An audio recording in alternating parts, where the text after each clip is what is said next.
This one for many years, Saturdays and Sundays on 97.1 FM Talk. We're happy to share that we've expanded the show to 4 times a week. Yes, 4 times every weekend. Saturday at 10 a.m., Saturday at 8 p.m., Sunday at 9 a.m., and Sunday at 2 p.m. It's the same great show designed to cut through the nonsense and provide you a common sense, science-based strategy for a healthy life. So join TJ and Aaron for Wellness One. Now 4 times a week on 97.1 FM Talk. Straight Realty has always been an industry leader when it comes to commissions. So it should come as no surprise that the recent Realtor settlement has only empowered us to continue offering our sellers even better rates. We now list homes for only 2%. Hi, I'm Christina Straight, owner of Straight Realty. Call me, 314-441-4444. Why pay more than 2? You can also listen to my podcast on my website, straightrealty.com. Commissions are not regulated and are negotiable. Straight Realty is a licensed broker in the state of Missouri. You want to retire soon, but everyone keeps telling you to wait until you're 65. After all, that's the age that you qualify for Medicare and you're close to full retirement age. I'm Marvin Mitchell, president of Compass Retirement Solutions. In my new book, Retire Early, The 9 Critical Decisions When Retiring Before 65, I discuss proper planning to help make early retirement possible. When to take Social Security, what to do with your 401k, health care, how to maximize retirement income, and much more. Get a complimentary copy of Retire Early by calling 1-800-743-8510. That's 1-800-743-8510. Can you retire early? Call 1-800-743-8510 for your copy of Retire Early, the 9 critical decisions when retiring before 65. Investments and services offered through Compass Retirement Group, a registered investment advisory in Missouri and Illinois. Compass Retirement Solutions is not affiliated with the U.S. government or any governmental agency. We all hear the radio ads about the IRS. They tell you to be afraid, to be scared, and they try to frighten you into calling. I'm not here to do that. Tax Relief Advocates is different. TRA is here to tell you that if you owe money to the IRS, whether it's $5,000, $50,000, or $500,000, we have a solution. It doesn't matter if you're sitting in your car, at work, or with your kids. No matter where you are, call now. 800-575-6986. Don't lose hope. TRA can eliminate or reduce what you owe to the IRS. Generous programs are now available that can give you a fresh start. Our passion is taxes and helping individuals fix their IRS problems. We have over 1,000 5-star reviews on Google and an A+ with the Better Business Bureau. You don't need to be afraid of the IRS any longer. End your tax nightmare today by visiting us online at TRA.com or call 800-575-6986. That's 800-575-6986. Tax Relief Advocates. Real solutions for real people. When the weather is the story is on 97.1. With live local updates and up-to-date forecasts from 97.1 Chief Meteorologist Dave Murray. Your local source for what's important. 97.1 FM Talk. This hour of the Mark Reardon Show is sponsored by Gamma Tree Experts. Your trees deserve the best care. Call Gamma Tree Experts. Mark Reardon. The heart of America is not government. The center of America is not Washington, D.C. The center of America is the neighborhoods where 330 million Americans are raising their kids and trying to put food on the table and trying to love their neighbors. Mark Reardon. There's nothing worse than a reckless jackass who thinks he's smarter than everybody else. I am the smartest man alive! The Mark Reardon Show is on now.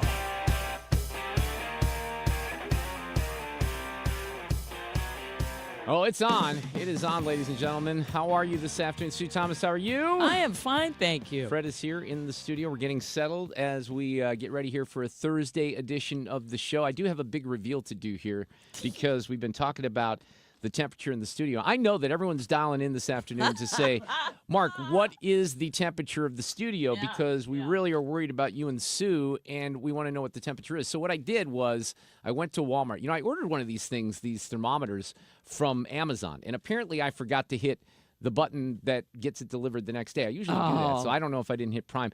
So it's supposed to be delivered tomorrow. Well, Sue is off tomorrow, Fred. You know that, right? Right. So I think Ethan's going to do Sue's news, Fred. I think you might be off the hook. But you've owned that when Sue's not here, so maybe you Fred, want to... you can mix it up next week if you want to. If you want to throw down with Ethan, we can do a little Sue's News contest, too. Have you do one day, and then Ethan do the other. No, but anyway, so I went to... well, this was interesting. I went to the Lowe's. I forgot to get off at Lindbergh. So I'm driving in. I was going to get off at Lindbergh, and I forgot to do that. So then I'm like, where's the other Lowe's? So I went to Maplewood. I get off at Laclede Station. I go to Maplewood, and I go into the Lowe's, And maybe I asked for the wrong thing because they were trying to look for first thermostats, and I said, I just need like a digital thermometer. And then the woman at Lowe's thought I was talking about, no, this was at Walmart, because then I went to Walmart. The woman at Walmart thought I was talking about like a baby thermometer or something like that. Like a rectal thermometer? Well, I didn't want that, Fred. That I didn't want. So I go into the back, and I find one, and I bought it. It was $11.99. And I asked Fred, I said, do you have the AA batteries for me? Because I didn't want to have to spend, the station's not going to reimburse me for my digital thermometer. No. You know that, right? Wait, are you talking about Fred's batteries or batteries that Fred could discover here at these lovely stations? Because the newsroom, they have batteries typically over on the KMOX side of the building. So I loaded it up. I made sure it was working. It's been here in the studio for a little while. I'm going to tell you what the temperature is. Now, we don't think... Yeah. It's warmer in here well, today that's the than problem. it was yesterday. That's the issue, right? Now, I still feel like it's a little chilly. Would you like to take a temperature guess right now? Okay, hold on. Fred, let's discuss. Yesterday, I think it was much cooler. I'm thinking about 3-4 degrees warmer today. Oh, wow. Would that you much? say? I'm going with 63. Oh, I think it's right warmer now? than that today. Right now, I am going to say 68. Fred, are you going to stick with 63, or I'm going to give you a chance for a second guess? I mean, today, right now, That's you a think pretty it's big 63? That's a pretty big 5-degree difference here in the studio with Sue. In other words, Fred, I'm telling you, you're way off. I'm trying to give you a hint here. Read the room, Fred. Read the room. All right, 66. No, it doesn't matter. Sue is right. 68. Oh It is 68. But I would tell you, I bet it was 66 yesterday. Yes, it right? was so cold. So I'm going to keep this thing handy. I don't think I'll keep it in here because someone's going to steal it. Even though you would think that no one would steal it, someone will steal it. I only my said guess. 63 because it's always 63 at our house. What? Well, I Yeah. will say that it feels 63 Hold on. sometimes in here, but let's circle back to that. Yeah, that Yes, seems a little chilly that's in the house, Fred. Fred. Yep, it does. 63. That's a Marie thing, Is that huh? a Marie Yep, it running is. that? Okay. Wait, you're telling me like at all times, you're going to go home tonight, you're going to plop on the couch, maybe you're going to turn Amazon on for the football game. That's your decision, right? It'll be After and I you're put saying on it's sweatshirts and a sweater. But 63, you can't pop that up in the evening to come on. 68 Give or something me like that? 68. 63 seems low. Let's talk to Marie. 68. Yes. Come on. He's a Hall of Famer. He should not have his nose Yeah, cold. It's 73 over at my neighbor Joyce's house. No, But I try to go I'm over But there. you're starting to telling see me you more of the set appeal of Joyce. you set the thermostat at 63? No, That's she what it does, said on. Mark. Okay. That's She what does. it said on. Are you not allowed to touch it? I can touch it. Oh, dear. Pay the price. But 63 legit seems really, really No, low. that's really cold. Has it always been that way? Yeah. Do you wear hats and gloves in your house? You almost Not have gloves. to. Because, Fred, here's the deal. Okay, let's get on to the news of the no, day. No, because People now wanna I'm very hear about troubled by this because these I'm drones. planning on making a case to our human resources department. Yes. Everyone files complaints against me. I figured I'd do one here and say, look, these are unsafe working conditions for us to work in temperatures in the mid-60s. But how's that going to fly? They're going to come back and say, yeah, but the Fred- Hall of Famer lives in this is like this is like a beach in Maui to Fred. However, Fred, at home, I bet you have blankets, right? And Oh, your yeah. and Oh, yeah. coats and the Yep. hats and everything you'd need to live in 63 degrees. What is it in the summer? I don't know. That's a good question, Sue. Well, you. you Thank don't you, know what Mark. you set the thermostat on every day of the summer? Come on, I don't buy that. I'm going to throw the challenge flag down. You keep it. Why wouldn't you keep it at the same thing? Right. Right? 63. Wow, that is really. He's thinking. He is yeah. thinking here. Anyway, all right, we'll keep you posted. I'm thinking One how thing- much trouble I'm in. That's Yeah, all. Yeah, well, I'm sorry, Fred. 63. I think we should go, maybe to the governor, Mike Kehoe or something, and ask him if he can get involved. Here's what I'll tell you, though. Just an interesting observation about the Walmart in Maplewood, because I go to my Walmart in High Ridge, which is off of Gravois, and it's actually a really nice Walmart. It's better than the one that's by Gravois Bluffs, the Fenton Walmart. And I love my Walmart people. Some of you are elitists out there. You don't go to Walmart. I get it. I am an elitist that does go to Walmart. And it's pretty nice, and they have a ton of self-checkouts. You're hard-pressed at the Walmart that I go to find an actual cashier to check you out. Huh. It's way, way tipped in the other direction. A lot of self-checkout. So unbeknownst to me, because I don't go to a bunch of other Walmarts, I go to the one in Maplewood. Couple of things. There's an armed guard, a cop, right there at the entrance, and they have those little flippy things that sort of, are the metal detectors or whatever you have to walk through. So I thought I was actually going in the wrong way. And then I go into the Walmart with can't remember her name, but she was very nice. I had a very nice Walmart worker and then one that just didn't want to be there. But she escorted me. Let's call her Kathy. I don't know. Let's call Kathy takes me back, and we find the digital thermometer. And then I see it's like, military presence in the Walmart in Maplewood. There's cops everywhere trying to prevent stealing. Wow, that's a shame. But I'm glad they're there. No, but I'm not. Okay, so then I go to check out. There's no self-checkouts. Like, not any self-checkouts at that Walmart. They have some. I think they have 6 of them, but they're specifically for the people who do the deliveries. That's got a certain name. Right. I don't know what they call that. Yeah, that's it. So, but I'm looking around. I go up to this one girl. She's just standing there. I'm like, do you have any self-checkouts? She didn't even look at. No. I'm like, oh, Merry Mark, Christmas. It seems Happy New Year to you. Like if they have a theft problem, you could see why they don't. Well, no, that's exactly right. But I didn't realize it was so dramatically different. I really didn't, because I'm so used to self-checkout in High Ridge. We follow the law in High Ridge, not like Maplewood. They rip people off. Wow. But that was quite stunning. And, to your point, Sue, they work it into the equation, right? Yeah. They got to figure. And I'm always nervous about it, too. Like, when I do self-checkout like crazy. And then, you got the Diet Coke underneath your cart. And if you don't scan that, I make sure I scan that. And there's always the same guy that is, kind of eyeballing you when you leave, at least at the High Ridge Walmart. And he just says hi. He's got a Santa hat on. He's very nice. I've never been, thrown down on the ground and searched or anything like that. Well, that's a plus. All right. Let's talk about some things that are perhaps less important than the temperature in the studio, but we'll give them some attention here this afternoon. We got Charles Lipson coming up, our friend from the University of Chicago. He'll be with us here in just a few minutes talking about some of the politics. One of the big stories of the day is still the drones and the lack of answers on the drones. You had I guess John Kirby weighed in on this today, right, Fred? Yeah, this was really a curious answer to me. Yeah, because he's acting like, did he really say, and by the way, he's one of the guys I like. I even said that the other day. Is he trying to say that there's no drones, that people are just making this up? Oh, listen to it. Okay, here we go. We have no evidence at this time that the reported drone sightings pose a national security or a public safety threat, or have a foreign nexus. The Department of Homeland Security and the FBI are investigating these sightings, and they're working closely with state and local law enforcement to provide resources using numerous detection methods to better understand their origin. Using very sophisticated electronic detection technologies provided by federal authorities, we have not been able to, and neither have state or local law enforcement authorities, corroborate any of the reported visual sightings. What? Wait, what? So now they're reported. That makes no sense. The governor of New Jersey is out there talking about how people are seeing these left and right. Now, one thing he did say, and this is fair, and we aired some of the audio, are all of the reports drones? No, even Phil Murphy said, look, some people think it's a drone, then it's an aircraft, or it's a helicopter, or something like that. But people are seeing these on a regular basis. So Jackie Heinrich follows up here. People in New York and New Jersey see drones the size of an SUV over their house every night and think that that doesn't make any sense. Certainly I understand why people would be looking at this and being concerned about it. We're concerned about it too, which is why we have the Department of Homeland Security and the FBI, my goodness, looking at this. And we're taking it seriously. And we understand that people are concerned. We understand that they got questions. We got questions too. And we're working hard to get the answers to that. Yeah, I don't know that they're giving us any of the answers. So that's one of the stories. We'll continue to follow that. I know that Charles probably has some thoughts on that when he joins us here in a couple of minutes. The other story of the day, now we played Tom Homan yesterday. Man, I think I even might have used this for Cut of the Day, Fred. You usually listen when you're on your way out. But what he said in Chicago yesterday, I think we had that. Didn't we have that in here today?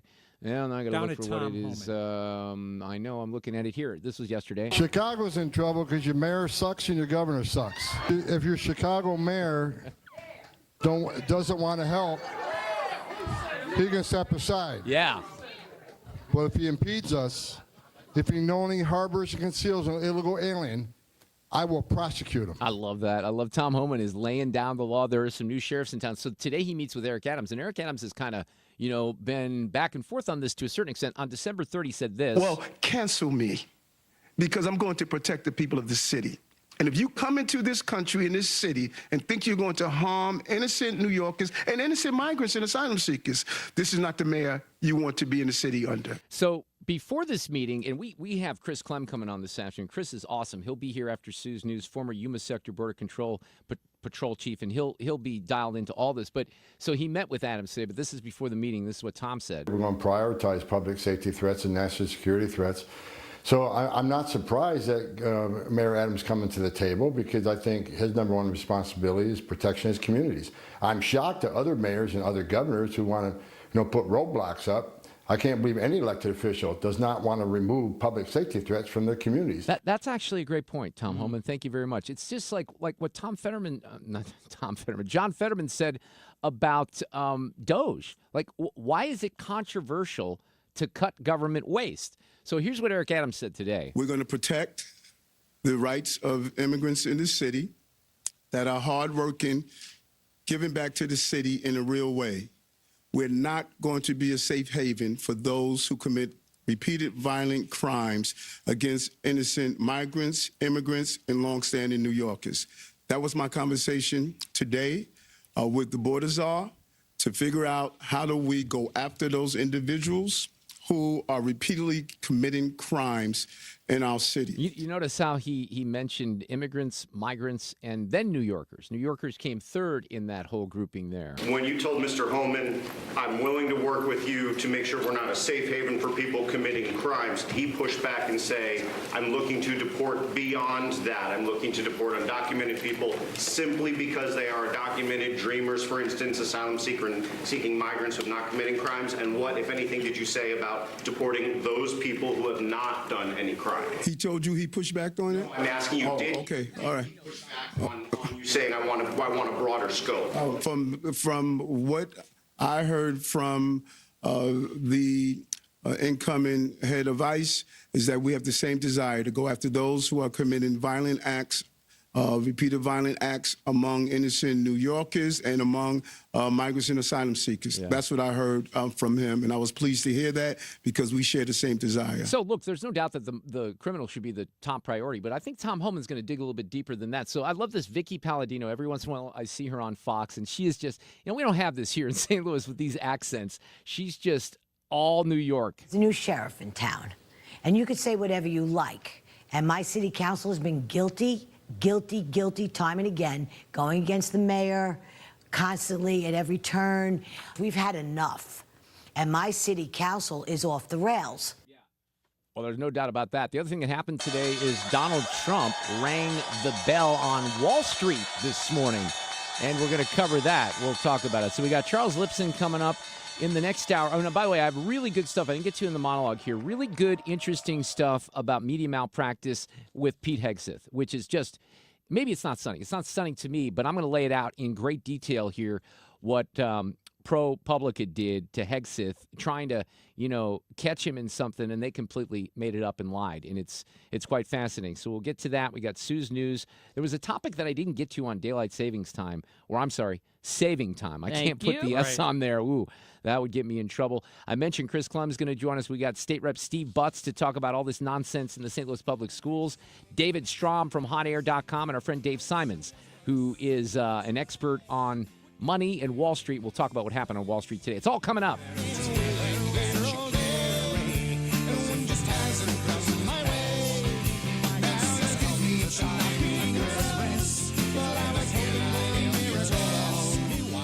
Dependable traffic on 97.1 FM Talk. Well, if you're just headed out, I've been looking on the Cordell domestic litigation firm cameras. There's a little bit of volume. We've had some stalls out there. Most of those are on the shoulder. And if you are leaving downtown, westbound 70 is in good shape. It looks great, even past the airport. 64, a little bit slow, approaching Hampton out through McCausland, and then again at Lindbergh, one more time at the 70 split. Southbound 270, now this is mainly moderate volume, but it stretches from Page down through Doherty Ferry. 55, a little bit slower through the construction zone. South of Arsenal, and then you get a break, and then again at Rivas Barracks. To the south of there, it looks fine. And we also look good as you cross the Poplar Street Bridge. This report brought to you by GHR Contracting. I'm Sue Thomas, and that's traffic on 97.1 FM Talk.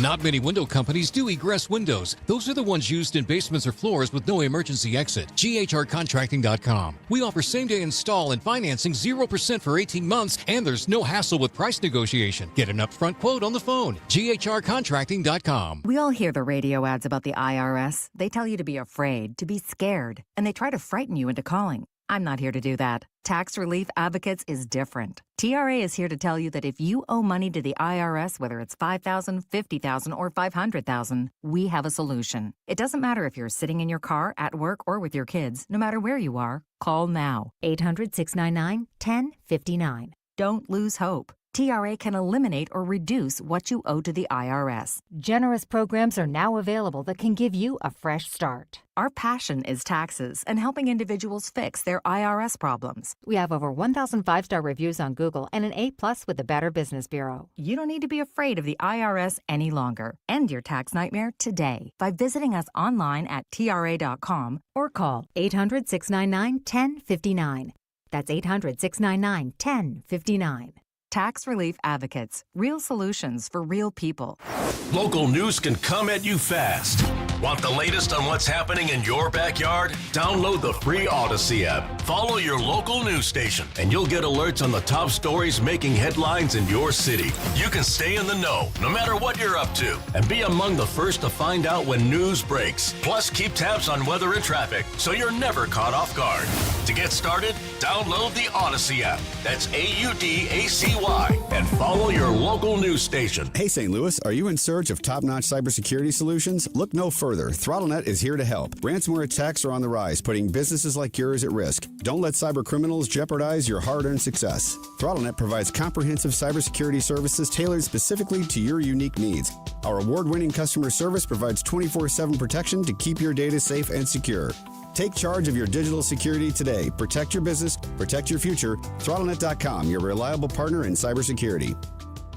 Hey, can you blow up some balloons for Jack's party? I can't. I'm so congested. You need Sinex Saline from Vicks. Sinex Saline Nasal Spray? Yeah, just Sinex. Breathe. Sinex Saline instantly clears everyday congestion associated with colds and year-round allergies with a gentle, ultra-fine mist that's no mess and easy to control. Daddy, we need more balloons. On it. Enjoy life's important moments without congestion. Try Sinex Saline from Vicks. Just Sinex. Breathe. Use as directed. Why pay more for prescriptions? Stop overpaying and start saving with SingleCare. It's easy. Find your prescription on singlecare.com, show the coupon at the pharmacy, and start saving. SingleCare works at pharmacies nationwide and is completely free to use, whether you have insurance or not. So the next time you fill a prescription, check SingleCare to make sure you're getting the best price. Take control of your prescription costs. Go to singlecare.com or download the free app today. The TR Hughes Homes for the Holidays display and inventory sale is going on now through the rest of the year. Move-in ready, up to $50,000 in savings just in time for the holidays. Visit trhughes.com for details. That's trhughes.com. It's time for a $98 furnace tune-up. And this portion of the show at 327, sponsored by Jerry Kelly Heating and Air. It's Kim St. Ange, and we've got your chance to win big. Listen to the Mark Cox Morning Show all this week for your chance to see Styx and Kevin Cronin at the Hollywood Casino Amphitheater. That's this week from 5 to 9 on the Mark Cox Morning Show right here on 97.1 FM Talk. So I mentioned Trump rang the bell this morning on Wall Street. And, well, that's the wrong soundbite. I'm doing really well here. This is what it sounded like in Wall Street. And, you know, he was also picked as Time Magazine's Person of the Year on the ringing of the bell. The first president since Reagan? Is that what I heard here? Thank you very much. This is a great honor, and ringing the bell will be fantastic. And go out and get them. We're with you all the way. Thank you very much. Thank you. And then on the topic of Time Magazine. I do want to thank Time Magazine. I've been on the cover many times. I don't know who has the record, but I can only probably talk well about 25% of the covers. 25% are great. The others I just sort of hide. Yeah, that was pretty good. Our friend Charles Lipson back with us from the University of Chicago, professor emeritus. He writes at Real Clear and The Spectator. How are you, Charles? Good afternoon. I'm doing good. It is so cold here in Chicago. What's it like in St. Louis? Are you talking about St. Louis proper or the studio here at 97.1 FM Talk? Those are two different things, and it's colder in the studio, just so you know. Oh, my goodness. I heard it was 97.1 in the studio. Ah, nice. No, it's pretty cold here. We're in the 30s, but it's sunny. It's winter. There's no doubt about that. No, my dog tried to pee on a tree and stuck to it. The pee or the dog? Both. Yeah. Yeah. Well, you get used to that. I think you're going to be in those conditions in Chicago till about mid-May, I hate to tell you. Oh, my goodness. I hear you were looking up at the sky and wondering about the drones. Yeah, so what are your thoughts on this? Because I just played some of this John Kirby audio, and he made it seem like, this is all in everyone's imagination. Well, that brings us to point number one. There's no trust in the government. Well, exactly. I said this yesterday. When the Pentagon comes out and says, look, there's no information, this is not an Iranian, ship or anything like that. You had the congressman from New Jersey saying that. I mentioned that. Look, they said the president's fine. He just has a cold. He's not going to resign. He's not going to pardon Hunter. Wear masks. Kirby could be right, masks but will there's help. no trust in Vaccines will prevent you from, giving other people all of these things. They don't get much right. Right. I heard that I could get COVID from you over the phone. You probably these days could. So, the next thing I'd say is the folks in New Jersey are furious, but what government did they vote for? They voted for the incompetent boobs who are now telling them everything is just fine. And the governor, Phil Murphy, is all up in arms. Yeah, Anyway. I played some of the audio from Phil Murphy. Look, he sounds like he's interested in getting some answers. And one of the things that was, I think, most frustrating, I played this guy yesterday who is an assemblyman from New Jersey. He wasn't the guy, he's not the congressman. Well, maybe I don't have that yet. But I had this assemblyman saying, look, they had a hearing in Trenton, Charles, 2 days ago, and he felt like there were no answers. There were more questions than answers. So nobody's really answering Well, questions the Congress, about these things. they said the same thing in Washington. What I like about the fact that it's in New Jersey is that these people are absolutely unrestrained. I heard one of their officials today, they played a little clip of Kirby, and the guy says, this man's an idiot. You just never hear. The thing is, John Kirby's kind of one of the guys in the administration that usually does say things that make sense. He's not my least favorite. He's perfectly reasonable. Right. It was not. I wasn't agreeing with the guy. I was just saying I like the fact that it's in New Jersey. None of these people are going. When the administration says there's nothing wrong, you know what it most reminded me of? That last scene in Animal House where Kevin Bacon character holds his hands up and says, all is well, and he's trampled by an oncoming crowd. Yes. Legendary. That's it. Yeah, that's it. That seems to be. So but let me, moving to a kind of more serious points, there are a couple that are worth bringing out. One is there's no confidence. First of all, there's confusion over who is responsible among the billions of federal agencies. Who's in charge of actually overseeing this? We know that the FAA is in charge of some of the things if an airplane is flying, but who's in charge of large drones? And drones will get larger. And the second is that there's no confidence we could actually stop malign surveillance by drones or even an attack, because what's happened is that this has now revealed a gap. And if you were a bad guy in Korea or Iran or Russia or wherever, look, China flew that balloon across the entire United States. Swung right by my studio. Yeah. Yes. They flew it over a lot of sensitive places. And the Biden administration didn't shoot it down until it was out in the Atlantic Ocean. I mean, what the hell was that? Yeah, this is weird. The whole thing is weird. We're not getting answers. I don't know what, is at the root of all this, but I think that answers are certainly something that are owed not only the people of New Jersey, but the people of this country. Let's segue into something else that's pretty hot right now, and that's diversity, equity, and inclusion. I know you wrote about this, Charles, but let me share this with the audience and with you. There was a Libs of TikTok shared this, or End Wokeness. Those are two great sites at the X, formerly Twitter. So this is a depot in Utah, a U.S. Army depot in Utah, and there's a woman, Heather Johnson, who is the disability program manager, sends this out to everyone that works there. I want to send out a quick reminder of our inclusive holiday card design contest.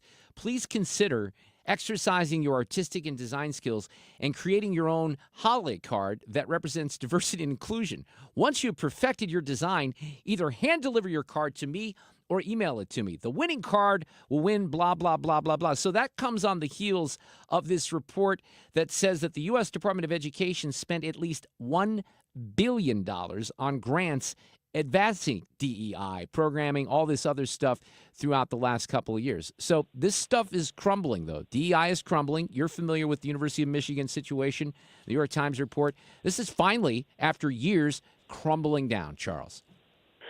I agree. And what I would say is that the whole term DEI, it's like those terms like gender-affirming care for the actual mutilation of children. Exactly. It makes it sound right. It makes it sound like who could ever be against DEI, right? Right. Are you against diversity? Yeah. No. Yeah. But what kind of diversity do they mean? Do they mean any Republican would ever be hired by an English department? Do they mean any pro-Israel young scholar would ever be hired by a Middle East department? Of course not. They mean one kind of diversity and one kind only, right? And it's racial plus ideological conformity is what it really is. The D should be conformity. The inclusion, if you actually look at what's happening on campuses, you'll see actually more segregation than I can remember in my lifetime. You go into a dining hall or something like that, and it just looks segregated. But the real problem is the E, the equity. Equity, I say in the article, is a three-card Monte change of word for equality. People should be treated equally, and certainly equally before the law. And what equity is a way of giving preferential treatment and coloring it with a nice word. And it's interesting because as you highlight, look, Walmart rolled back their DEI efforts a couple of weeks ago, right around Thanksgiving.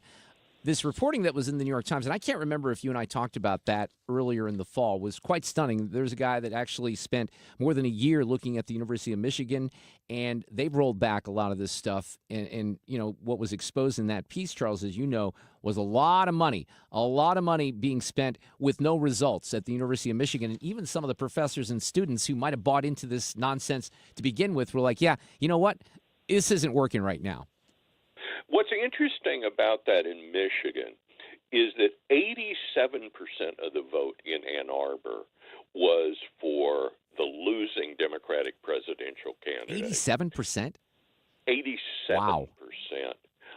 And they don't name the other 13%, but you could list them by name easier than you could give the numbers. You could.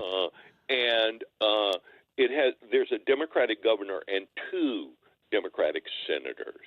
So this is a very left-wing state in a lot of ways, maybe not as much as Massachusetts or Illinois, but I mean, it's not a state that wanted to get rid of this.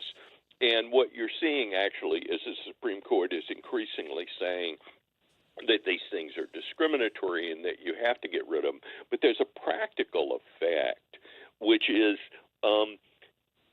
when students are admitted to a university, like at the University of Chicago, at least in the past, when I talked to the admissions people, they rank people in advance of admission. The number ones all get in. The number twos mostly get in. Maybe number three and number four don't get in. Okay. But for affirmative action reasons, they admit a lot of number fours. And then what happens is that those number fours who might do well in a community college and then move on to a four-year college, or do well in a kind of easier four-year college where they could take organic chemistry, they want to become doctors. They just can't handle it at University of Chicago or University of Michigan or Wash U. Right. You know, I mean, these are difficult schools, and what happens is that their whole futures are crushed. So what do you think where does this actually take us? Because it's hard for me to believe that these universities, one of the things that happened in the aftermath of the Supreme Court case is we all sort of said, yeah, well, they're just going to do an end run around this. So wouldn't they just do an end run around this stuff? Well, they'll try, but people will bring lawsuits. What it really is masking is very bad K-12 schools that are leaving a lot of students unprepared. And you can see in state after state, at least in red states, they're moving to more and more freedom of choice for students, and that puts competitive pressure on public schools. If they can't compete, then parents will send their children elsewhere to get a good education. And basically, anywhere in the economy where you don't have competition, you just don't get good outcomes, right? And if your radio station can't compete with other radio stations or with podcasts now and all the rest, then they'll have to change in ways that adapt to the new situation. But if you were in a situation where you were protected forever, you could go on like CNN. You mean like NPR and PBS does because they're protected? Won't it be interesting to see what this administration does with that funding? Yes. And that right now, the funding for NPR and PBS is mostly hidden because they say we receive almost no public funds. And that's not quite true. What happens is that the funds go to the local stations, which buy the programs from the national provider. So the provider says we're getting almost nothing from the federal government. They're just getting it one step removed. But the problem is not that PBS has shows with English people in fancy outfits from the 1920s. The problem is that there should be no government-sponsored newscast in the United States. Well, for the past 4 years, we've had every network being a government-sponsored newscast. So I think that's about to change. By the way, on the topic, as I let you go here, on the topic of media malpractice, have you seen this stuff with ProPublica and Pete Hegseth? Yes. It's pretty despicable. I'm going to run that down for the audience next because this really explains. But ProPublica has all this left-wing funding from billionaires, and so let's see if there's any impact. Yep, connect the dots on that one. Charles Lipson, have a great week, a great weekend. We'll talk again soon. We'll see you, Charles. Too. Take care.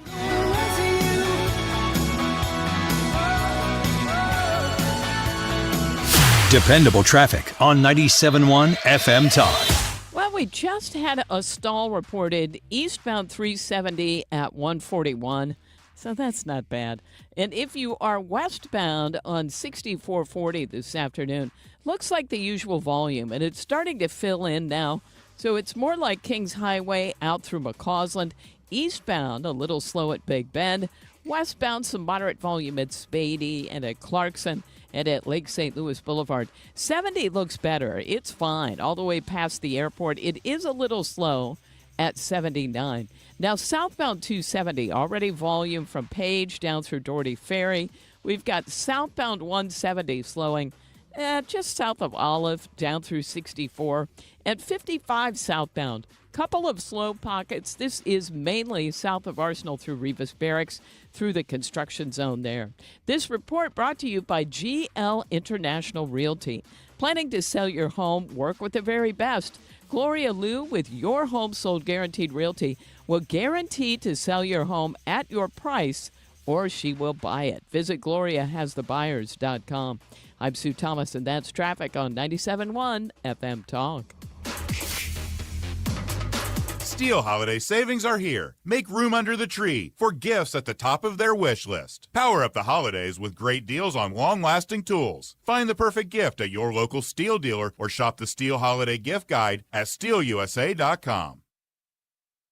Is the car good to drive to Mother's holiday dinner? Yes, dear. Car's good. We have Ox Car Care for their extended car service plan. Ox covers our repair bills if anything happens. We have no worries if any problems come up on our holiday travels. Ox Car Care has our back. I remember, Ox has flexible coverage plans that can protect issues with engine, transmission, brake systems, and so much more. Yep, we don't pay. Ox pays. Ox gets it fixed for us. Joe at the auto shop says Ox Car Care pays them directly, and there's no complicated paperwork. Ox is A+ rated, with already millions of dollars paid out in claims. Right, they handled our claim from start to finish, unlike those other companies. Good call. The last thing we need is an unexpected car repair bill this holiday. The only thing now is, which pie is Aunt Martha making? Drive with absolute peace of mind this holiday season. Call Ox Car Care for your free quote. 800-296-3315. Don't get stuck with a major car repair bill. Call Ox today. 800-296-3315. 800-296-3315 or oxcarcare.com. This holiday season, be the MVP of your family and give the gift of Cardinals baseball. All-inclusive tickets are on sale now and feature a full buffet, complimentary bar, plus a great view of the game, and you can choose from the Budweiser 703 Club, UMB Champions Club, Proficient Red Jacket Club, and more. So treat your family, your friends, your clients, or just yourself with all-inclusive Cardinals tickets. They're on sale now at cardinals.com/holiday. Cardinals single game tickets for the 2025 season, including opening day, are on sale now, just in time for the holidays. Give the gift of family time, date nights, or hanging out with your friends under the stadium lights. The 2025 schedule is filled with great matchups, including weekends with the Dodgers, Yankees, Cubs, and more. The promo schedule is packed with fan favorites, too. There's something for everyone in the 2025 season, so get your tickets now at cardinals.com/holiday. What's it going to take for you to realize the IRS is in full-blown attack mode, and if you have IRS issues, your timely response is critical? Hi, this is Lance Drury with the Lance Drury Law Firm. We certainly know the IRS has ramped up efforts because we're seeing a lot more clients with threats of intents to seize property or levy rights to property. If you have IRS issues, call the Lance Drury Firm today. Today, don't wait. Those IRS notices have hard deadlines for exercising your appeal rights. If you miss the deadline, your rights to a legal appeal are gone. Let the Lance Drury Law Firm get between you and the IRS today, and we'll help you manage your case to achieve the best outcome. IRS problems are serious legal matters, so call Lance Drury Law Firm, located right here in St. Louis. Don't wait. Call 314-260-6120. That's 314-260-6120, and schedule your free consultation with me, Lance Drury, or visit LanceDruryLaw.com. The choice of a lawyer is an important decision and should not be based solely upon advertisements. The Mark Cox Morning Show. Friday, who has the power to appoint the next prosecuting attorney in St. Louis County? One attorney thinks he knows the answer. We'll talk to Beavis Schott Friday morning. Weekdays from 5 to 9. The Mark Cox Morning Show. On St. Louis's home for conservative talk. You're listening to The Mark Reardon Show on 97.1 FM Talk. By the way, on that topic of St. Louis County prosecutor, Governor Parson named his pick today. You know, they're going to go back and forth. I'd be very curious to see what Beavis says on this. So he named Melissa Price Smith to complete the term of Wesley Bell. Apparently, she works in the office currently. She's worked there since 2008. Wesley Bell and Sam Page have named somebody different to the appointments. So we're going to see how that all kind of plays out, and we're certainly going to talk about that on the Reardon Roundtable tomorrow. Tomorrow is Friday, I think. Is tomorrow Friday, Sue? Can I say that? Yeah, officially? that is confirmed. Oh, my goodness. Thankfully, it's finally here. We'll have Jane on the panel, David Barklage, GOP consultant, and State Rep Steve Butz. And Steve's going to talk to us a little bit later this afternoon as well, because he's appropriately so very worked up about the situation with St. Louis Public Schools, in the nonsense that's gone on there with the audit. The audit's been very, very revealing and interesting. I want to get into this Pete Hegseth thing, because this is fascinating to me, and the Daily Caller has done a pretty good job of laying this out. So we've talked about this before. What happens with print journalism. Now, my friend Dan O'Neill, who was a longtime Post-Dispatch guy, he still writes books and columns. He didn't like the way that I described print journalists. He thought it was a little unfair a couple of weeks ago. So let me just take the sports reporters out of the mix, because I really don't think that the sports reporters are as despicable as the news reporters are, because they don't do things like what I'm about to explain to you. So 2 days ago, I think it was 2 days ago, ProPublica, Justin Elliott is a reporter. ProPublica, extremely left-wing publication, reaches out to Pete Hegseth's lawyer, Timothy Parlatore. about the story that says that, they're doing a story. They say, hey, and this is how they write the letter. I'm just going to read this to you because this is what they do. This is Justin Elliott from ProPublica. I'm reaching out with an urgent request for comment for your client, Pete Hegseth. We're moving quickly, so please let us know if you or he would like to comment as soon as possible. Our deadline is in 1 hour. We do this all the time. 1 hour? Yeah. I can be reached at this. My colleague can be reached at. We're preparing a story about Mr. Hegseth's claim that he was admitted to West Point. The school told us that's not true. According to a spokesperson for the school, Mr. Hegseth did not even apply. Mr. Hegseth said on Jason Chaffetz's podcast, I got into West Point, and later repeated the claim. I mentioned West Point. I got into Princeton also, and I went to visit those two schools, and I ultimately decided on Princeton. He repeated the claim in September and again in October. Why did Mr. Hegseth say that he got into West Point when that is not true? How can Mr. Hegseth be Secretary of Defense given that he has made false statements about getting into the military's most prestigious academy? Is there anything else we should know? Thank you. Best, Justin. Slight problem for ProPublica. Yesterday morning, Pete Hegseth put the letter out on public, social media. January 5th, 1999. Peter Brian Hegseth. Dear Peter, on behalf of the President and the Secretary of the Army, I'm pleased to announce that the United States Military Academy has accepted you for admission, contingent upon continuation of your excellent record, your medical and dental qualification at the time of enrollment.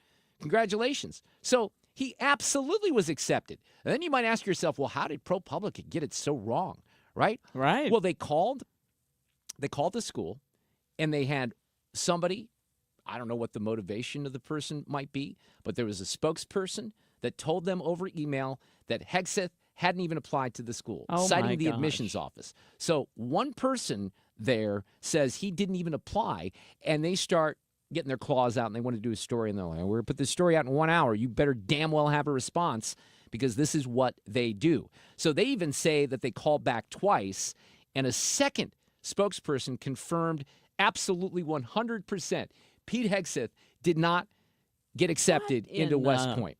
So the Daily Caller reaches out to ProPublica to ask them some questions, including whether or not they would require more evidence than just two statements to accuse a cabinet secretary nominee of lying, and if they did any additional work to verify the story before accusing him of lying. The Caller reached out to ProPublica 6 hours before publication, right? Mm-hmm. The spokesperson from ProPublica said reporters do their job by asking tough questions to people in power, which is exactly what happened here. Responsible news organizations only publish what they can verify, which is why we didn't publish a story. Once Mr. Hegseth provided documentation that corrected the statements from West Point, the Caller then followed up to ask if ProPublica did any additional work to verify their story beyond taking two Army public information officers at face value. The spokesperson said that the first statement speaks for itself, and they have no further comments. So then they reached out to the reporter directly, Elliott, and they got a bounce back that said he was out of the office. So after the email was sent, Elliott calls the lawyer, to ask him about the story, according to a transcript that was provided to the Daily Caller. See, this is the other thing that's going on out there. I don't know if you can tell. You know who's doing this story? The Daily Caller. You know who's not doing this story? The Washington Post, the New York Times. Oh, that's a really good no, they're point. They're not doing this story, right? So once Elliott explained to Mr. Parlatore who he was, the lawyer continued to ask the reporter how he obtained the information, alleging that the school could potentially be breaking federal privacy laws. This is all according to the transcript. While Eisner claimed on Twitter that Parlatore didn't deny any of the facts during his phone call, the transcript indicates otherwise. In the transcript, the lawyer says West Point was providing ProPublica false information. And Elliott replies, this is the reporter, that he would use that denial on the record. So the team then eventually provides them with the acceptance letter, which the outlet then takes to West Point. At that point, West Point has to apologize, and they admit per a new records check. Oh, lo and behold, per a new records check, Hegseth had applied, had been accepted to the school as well. So then they reach out to West Point, right? Like, hey, how'd you get this wrong? Yeah, right? twice. And how often do you get, twice. And how often do you get this stuff wrong? And are the people who shared the false information being disciplined at all? And they didn't answer the questions. on any of that. Shocker. Yeah. So, look, this is a big hit job. I was very concerned about this nomination because, again, when the police report came out from the incident in 2017 in Los Angeles, it didn't look very good. But then you started hearing about, the lawsuit, and there was certainly the woman involved at that time took a check, and they signed an NDA, right? Well, the police report then comes out because they start digging around, and then all this other stuff.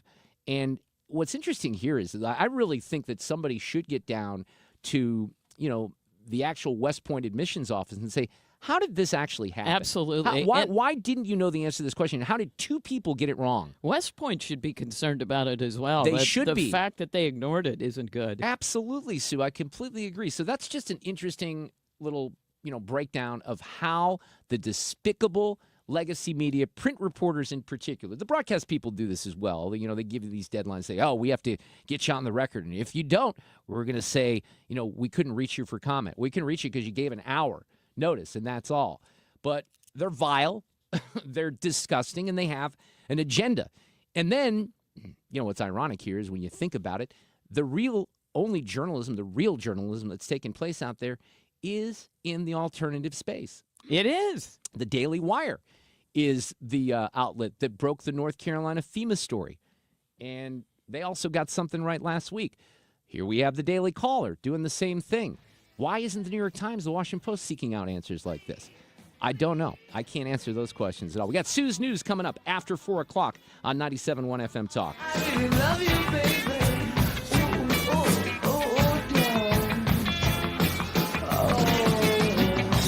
Catch anything you missed today by getting the show podcast at 971talk.com.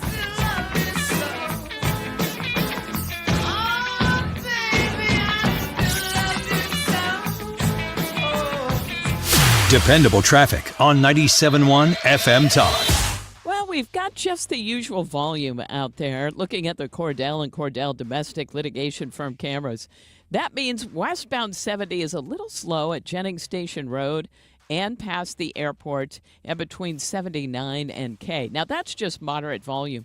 64 is approaching Kings Highway out through McCausland, eastbound slowing on either side of 170 and at Clarkson. And westbound is slow Highway N out through Lake St. Louis Boulevard. Now, southbound 270, the volume there is in pockets. It's pretty slow approaching Page down through Ladue Road. Moderate volume that stretches down to Doherty Ferry. Slowing again 44 through, looks like the Gravois area now. Southbound 55, slow pockets south of Arsenal down through Revis Barracks. It's fine to the south of there. And if you're headed into Illinois, we actually look fine on the bridges downtown. I'm Sue Thomas, and that's traffic on 97.1 FM Talk.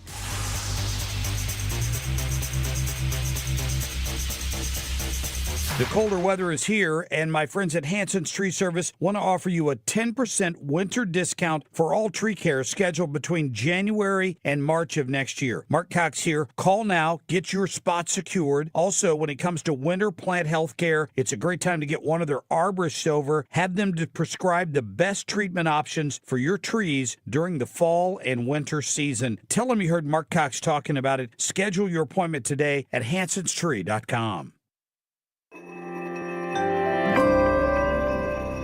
Are you worried about the state of the economy? Concerned about market crashes and rising inflation wiping out your savings? At Noble Gold Investments, we understand your fears and have a solution. Call us today at 1-888-403-1050. Imagine safeguarding you and your family with a tangible asset that has stood the test of time. Gold. With Noble Gold Investments, you can diversify your portfolio and protect your wealth from economic turmoil. Our team will guide you through the process, ensuring you make informed decisions that best suit your needs. Call Noble Gold Investments today at 1-888-403-1050. That's 1-888-403-1050. The future is uncertain. Take control now. Call 1-888-403-1050. Past performance may not be indicative of future results. Investing in precious metals, including gold, involves risks. Consult with your tax attorney or financial professional before making an investment decision. While December is a fun month at the Missouri Athletic Club, whether it's the downtown downtown location, which will host the Jack Buck Awards on Monday night. Coach Drink from the University of Missouri, my alma mater, will be honored. Brady Cook is going to be in the room. It's going to be awesome on Monday night. This is an annual event, which is huge. A lot of big people will be in the room. And you have the winter camps, the holiday camps starting at the MAC West for the kids. We also have a lot of charity arms, and the Charitable Society for Children is an extension of the MAC Sports Foundation, and it operates sort of as a club within a club, raises a lot of money for several different local children's charities. So if you are an MAC member, make sure you're dialed into that. You can go on the website and find out more. If you're not, you can always kind of appreciate some of the things that the MAC does here in the St. Louis area philanthropically. I got involved because, it's pretty easy to call this. You have a situation where there's not a lot coming from government. Government can't solve a lot of these problems. The MAC takes it a step further, and the Sports Foundation and the Charitable Society for Children absolutely is an important part of that. You can always find out more at mac-stl.org. Supporting your nutrition should be easy. That's why we created the Neovitin Women's Multivitamin monthly subscription. Get your daily Neovitin Women's Multivitamin delivered directly to your door every month. You can pause or cancel your subscription at any time with no long-term obligations. With B vitamins to support energy, vitamin D for bone support, and our physician-formulated proprietary blend, Neovitin Women's Multivitamin is here to support your nutrition every day. Start supporting your nutrition and sign up for a monthly Neovitin Women's Multivitamin subscription today at neovitin.com.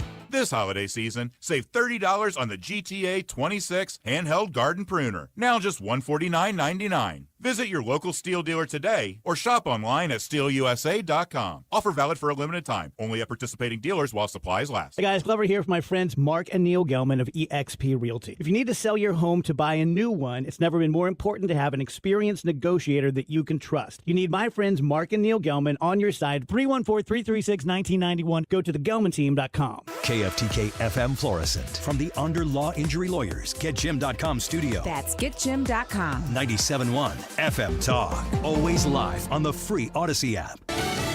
The White House take on drone sightings. Elisa Brady, Fox News. The Biden administration says recently reported drones do not present a national security threat, though they remain under investigation. Despite numerous sightings of drones above cities in New York and New Jersey since late last month, White House National Security Communications Advisor John Kirby says there is no evidence of malicious intent or foreign involvement. We certainly take seriously the threat that can be posed by unmanned aircraft systems, which is why law enforcement and other agencies continue to support New Jersey and investigate the reports. Kirby also says there's been no confirmed sightings over sensitive sites or in restricted airspace. Fox's Jared Halpern at the White House. Kirby also telling reporters that a review of available imagery suggests many reported drone sightings are manned aircraft operating lawfully. Some local and state lawmakers and members of Congress not satisfied with the answers and steps taken so far. The White House also urging Congress to expand counter-drone authority.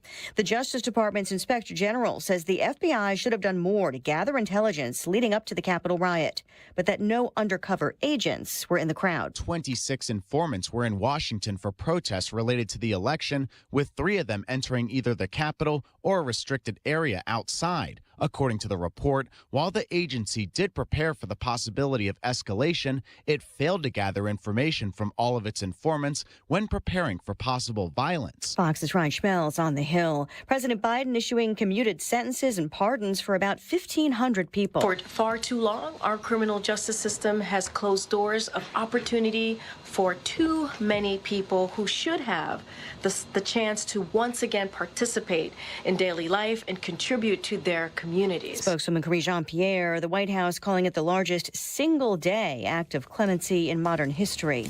America is listening to Fox News. The holidays mean more travel, more shopping, more time online, and more personal info in more places that could expose you more to identity theft. But LifeLock monitors millions of data points per second. If your identity is stolen, our US-based restoration specialists will fix it, guaranteed, or your money back. Don't face drained accounts, fraudulent loans, or financial losses alone. Get more holiday fun and less holiday worry with LifeLock. Save up to 40% your first year with promo code NEWS. Visit lifelock.com. Terms apply. Did you know you can get your prescriptions for less at your local pharmacy? You can with GoodRx. It's the free app that can save you money on your medications. Just search for your prescription, choose the pharmacy and the price that works best for you, and then show your GoodRx coupon to your pharmacist at the drop-off counter. GoodRx works at over 70,000 pharmacies. including Walmart, Rite Aid, and Walgreens. And it works whether you have insurance or not.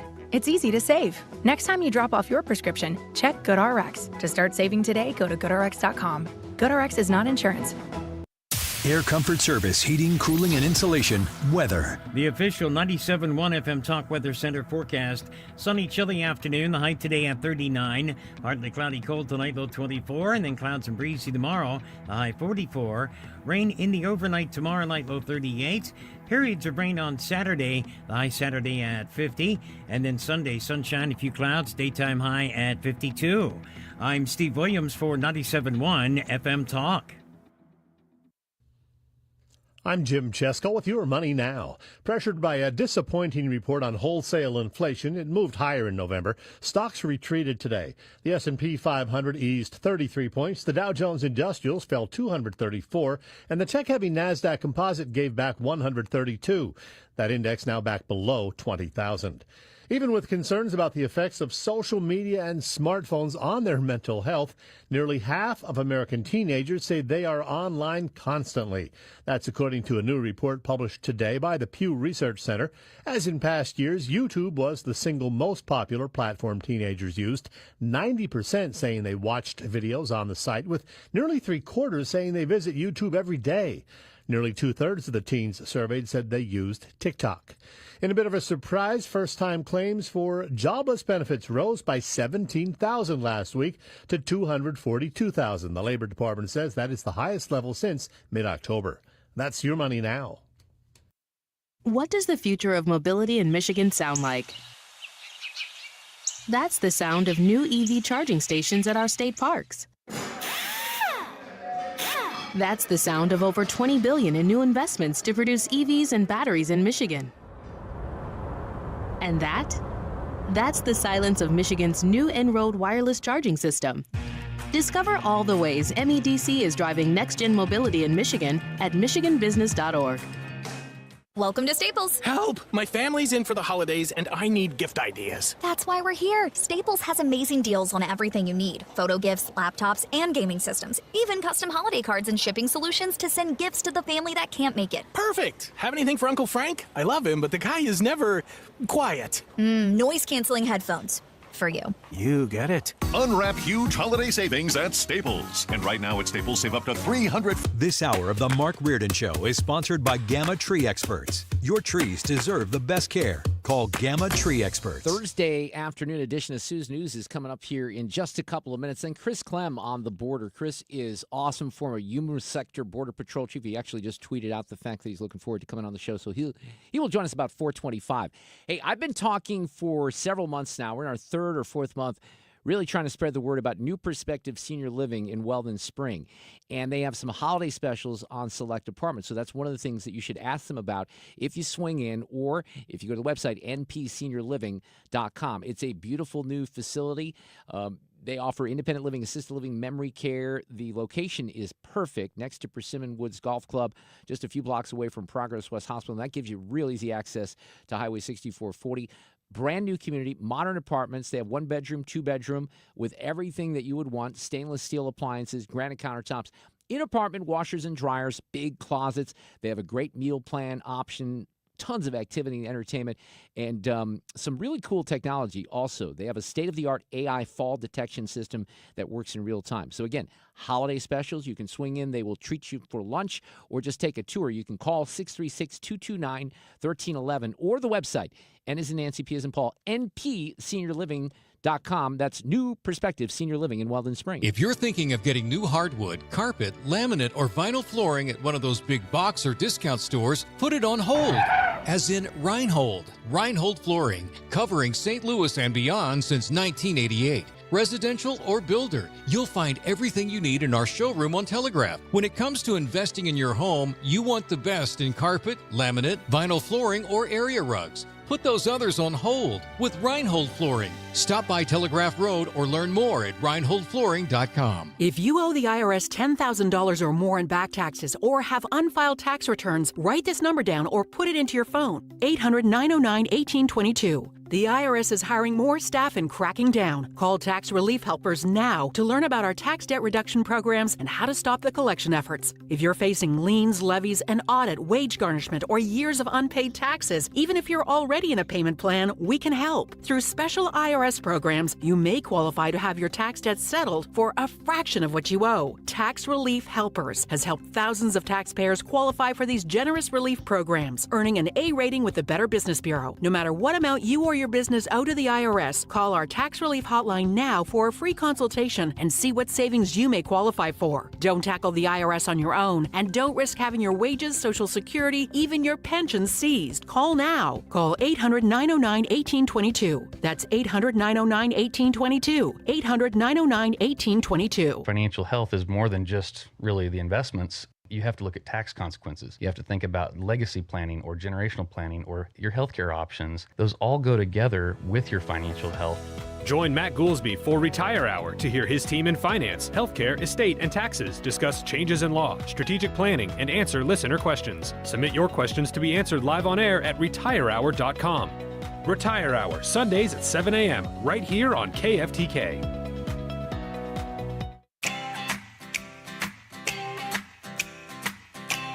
Sue, how about a little Eddie Rabbit today? What do you say? Well, I love a rainy night.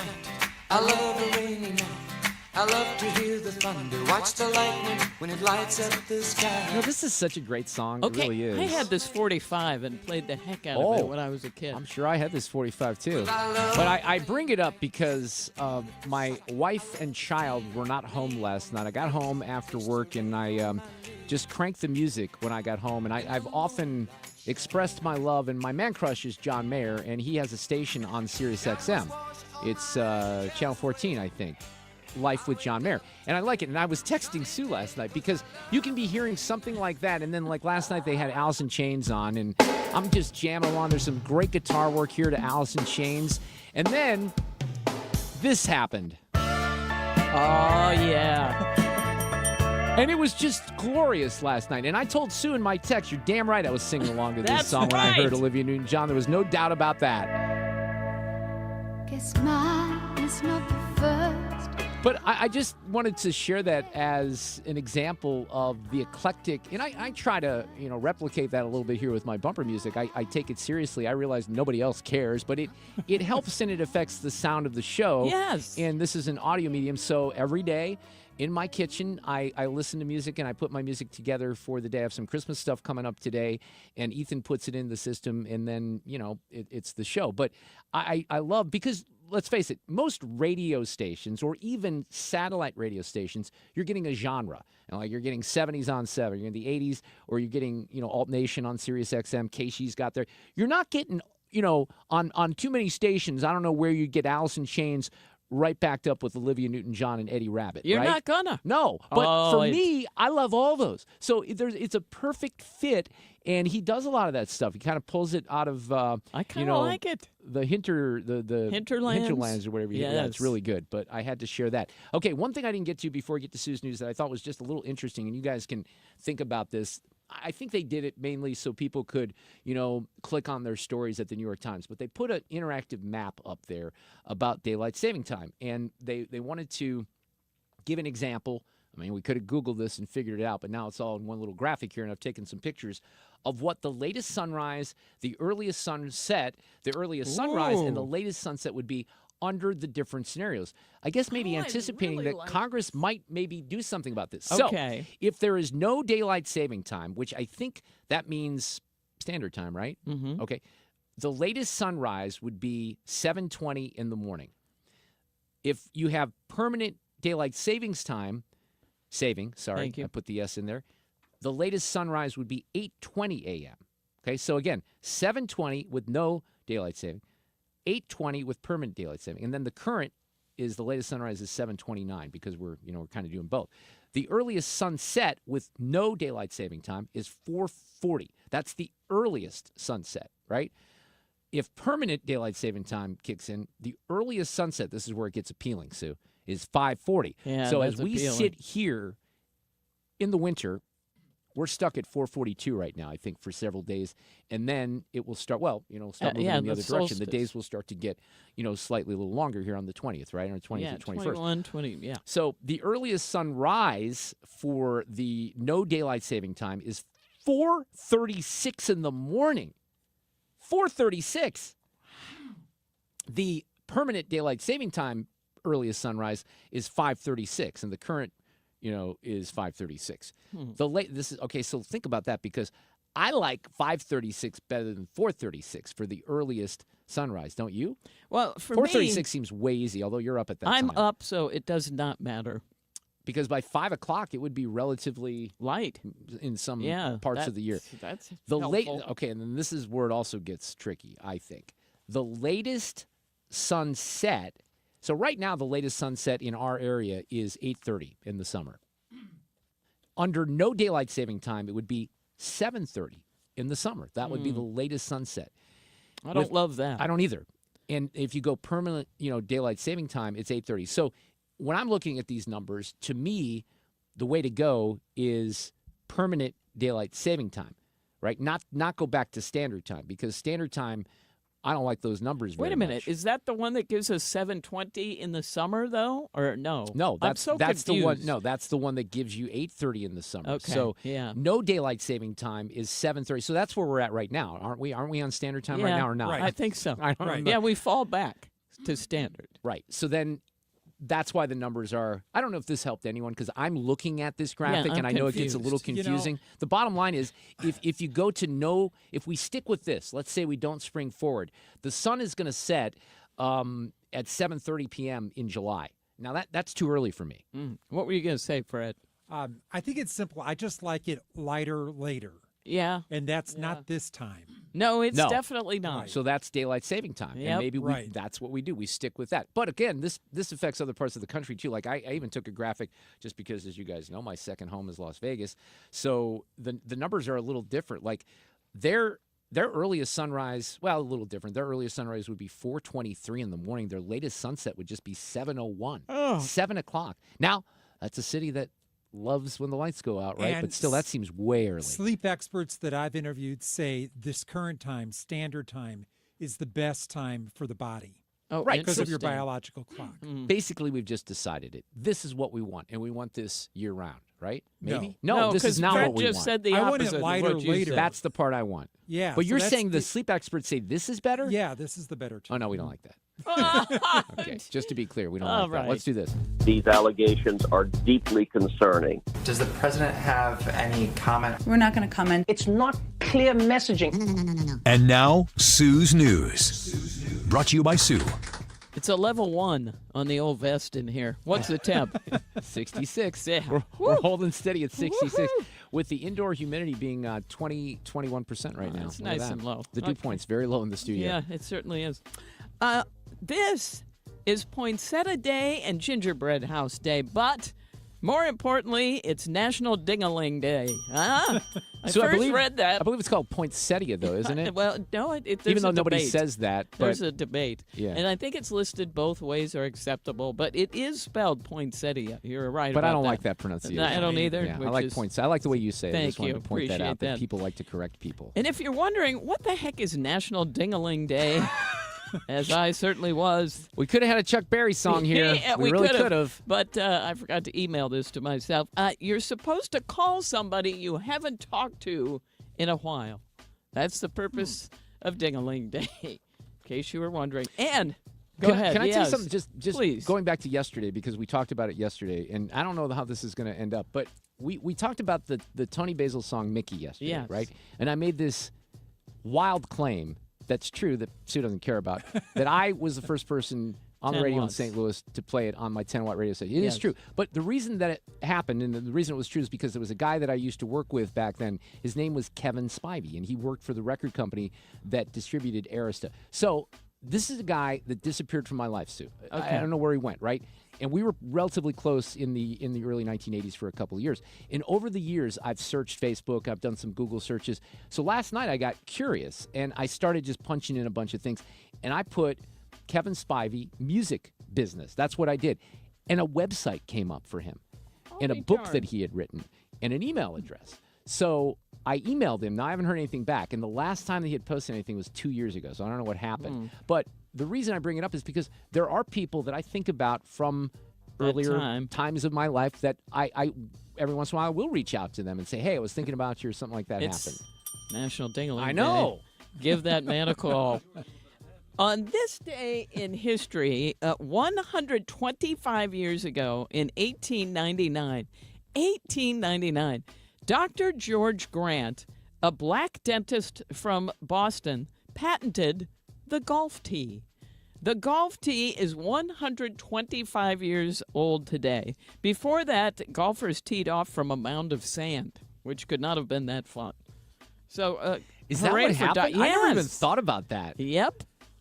Wow. So, that's a great, what a great invention. Dr. George Grant, thank you, who must have been a golfer and thought, I cannot take it anymore. See, if Dr. Grant could see where the game of golf has gone with what the equipment must have looked like back then, and even really into the 1970s, if we're being honest, right?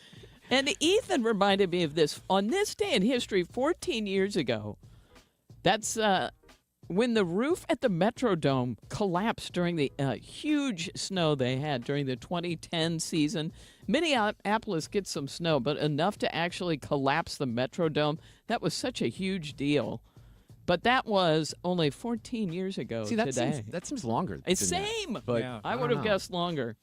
All right, we're going to have a little music here, but I'm going to wait till the top two, Mark. Okay. Because this is USA Today's list of the absolute 10 worst Christmas songs.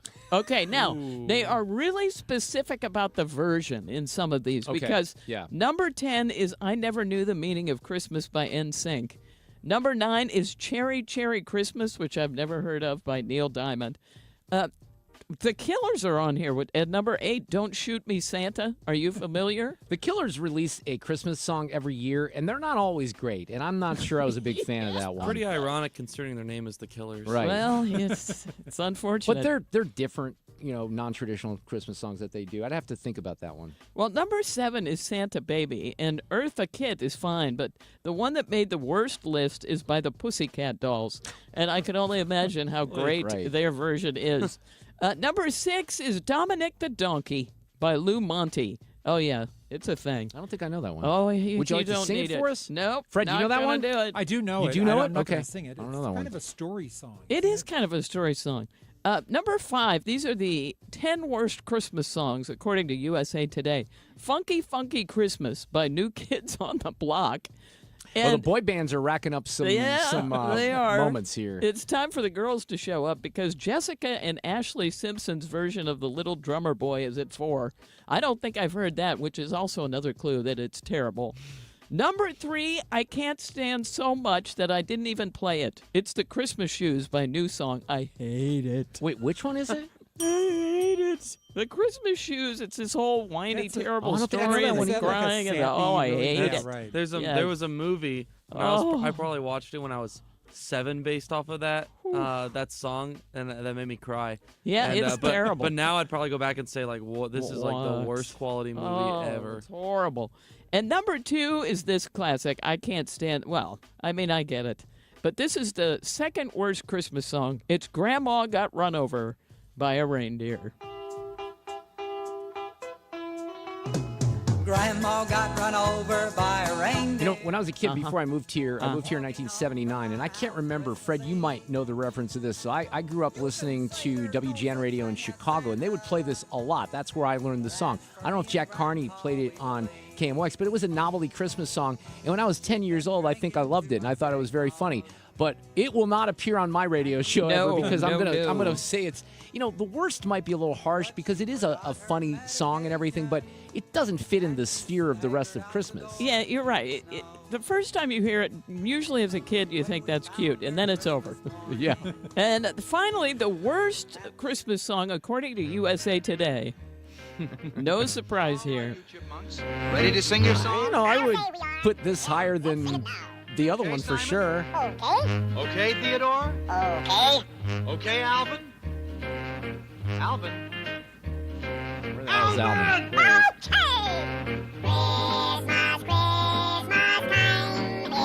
I don't know, Was it the worst, Sue? I don't know. I'd put Christmas shoes at number one for me. Fred, what's your number one? Grandma got run over by a reindeer. Yeah. Ethan? It's definitely not this. I would have to think about it a little more, but Grandma got ran over by a reindeer is definitely up there. Mark, what's your worst, the least favorite? Paul McCartney. Oh. Wonderful Christmas. I mean, there's a few that I'm just done with that I don't ever want to hear them in my life again. I just want to say that I had this album as a hand-me-down from one of my mother's friends. How sad is that? And none of us liked it, but we had it anyway. No wonder those people just wanted it out of the house. All right, they do. We've got more Google annual search research out. I kind of spread these out throughout the days. Top searches by category in the U.S. Top 10 news topics that we Googled in order were, number one, of course, the election, the football tournament in Copa America. That's how big soccer is. It's number 2 on the Google list. Does not surprise me at all. And this is worldwide, right? Yeah. 2024 Summer Olympics, Hurricane Milton, the Paralympics. No, I don't. This is U.S., by the way. This is not worldwide. Oh, okay. Paralympics, and the next 5 were Project 2025, as people were trying to say. Is that real? But I believe that because that was too. dropped quite a bit during the election, and the media would reference it, so I understand that one. Well, number 7 is the Trump assassination attempt. Then U.S. House election results, heat advisory. Just heat advisory is the next one. And then Hurricane Helene. Well, I guess that makes sense, too. But wait, go back. What was number 1, remind me? Number 1 was the election.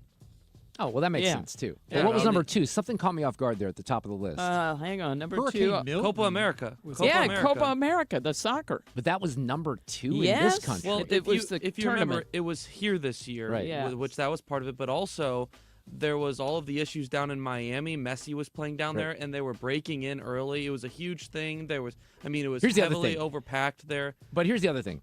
Even people who might even know a little bit about soccer had no idea how that tournament worked. So they were Googling to say, what the hell, what right? is going on? There was some Yeah. confusion, I think. Oh, totally. That's yeah. probably part of it. That's fair. And finally, in Sue's News, we have today's random fact.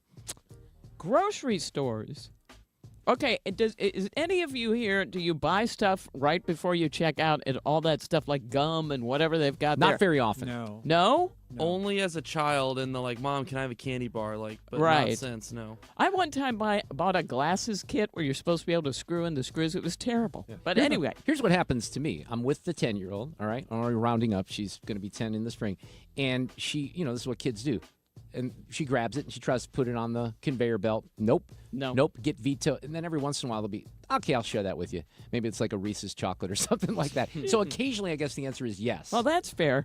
Grocery stores say they sell a total of $5.5 billion worth of impulse buy items in the checkout line every single year. I believe it. $5.5 billion. You people got no discipline out there. Well, I almost bought batteries for my thermometer, but then Fred had responded to my text. I literally had them with me that I grabbed from the front area of the Walmart, and then you said we got them. So Well, that's I put 'em necessity. back. That's not lack of discipline. That's a good Right, point that's true. there. And that's it for Susan News. But, that kind of stuff does work on the brain. This is why they do, and, these companies, I don't know a lot about this because I'm not in the grocery store industry, but they do the end caps, right? Yeah, they do. They pay for that. It's not just out of their goodness of their heart that Deerbergs puts those on the ends of the aisles. We're coming back with Chris Clem in a moment.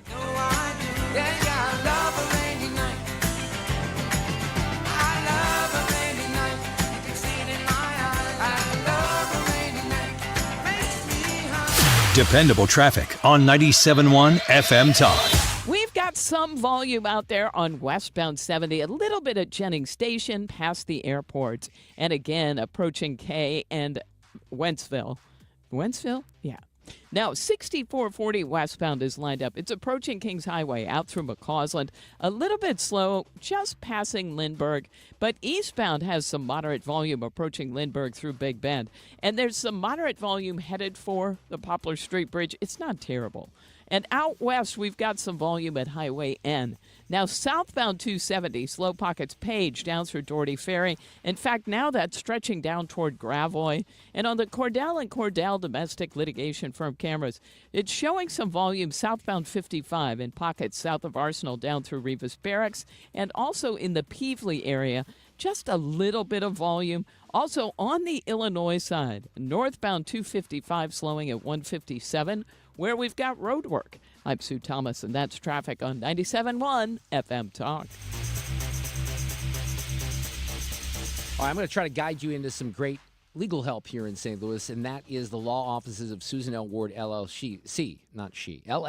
She is a family practice attorney that reads divorce attorney. I think people know what that means. It's not only, though, for the end of the marriage. It could be something that happens in the aftermath. All kinds of modifications to orders are possible. But how do you pick a lawyer? Well, you're going to listen to me, hopefully, and find out a little bit more about Susan. But just don't take my word for it. You would, and this is what Susan would recommend, interview your prospective attorney. Make sure you have a good feeling about their level of expertise and competence. And you're going to find that with the team here in St. Louis at the law offices of Susan L. Ward. They've been doing it for a long time. They have multiple locations. One of the things I'll tell you, preparing for that meeting with a lawyer, make a list of questions that concern you the most, and then make sure you have maybe some paperwork together. Susan's going to tell you, like, the end of the year is when the floodgates open. We get to January, people will call. They want to get through the holidays, but maybe you could do some of this just in preparation.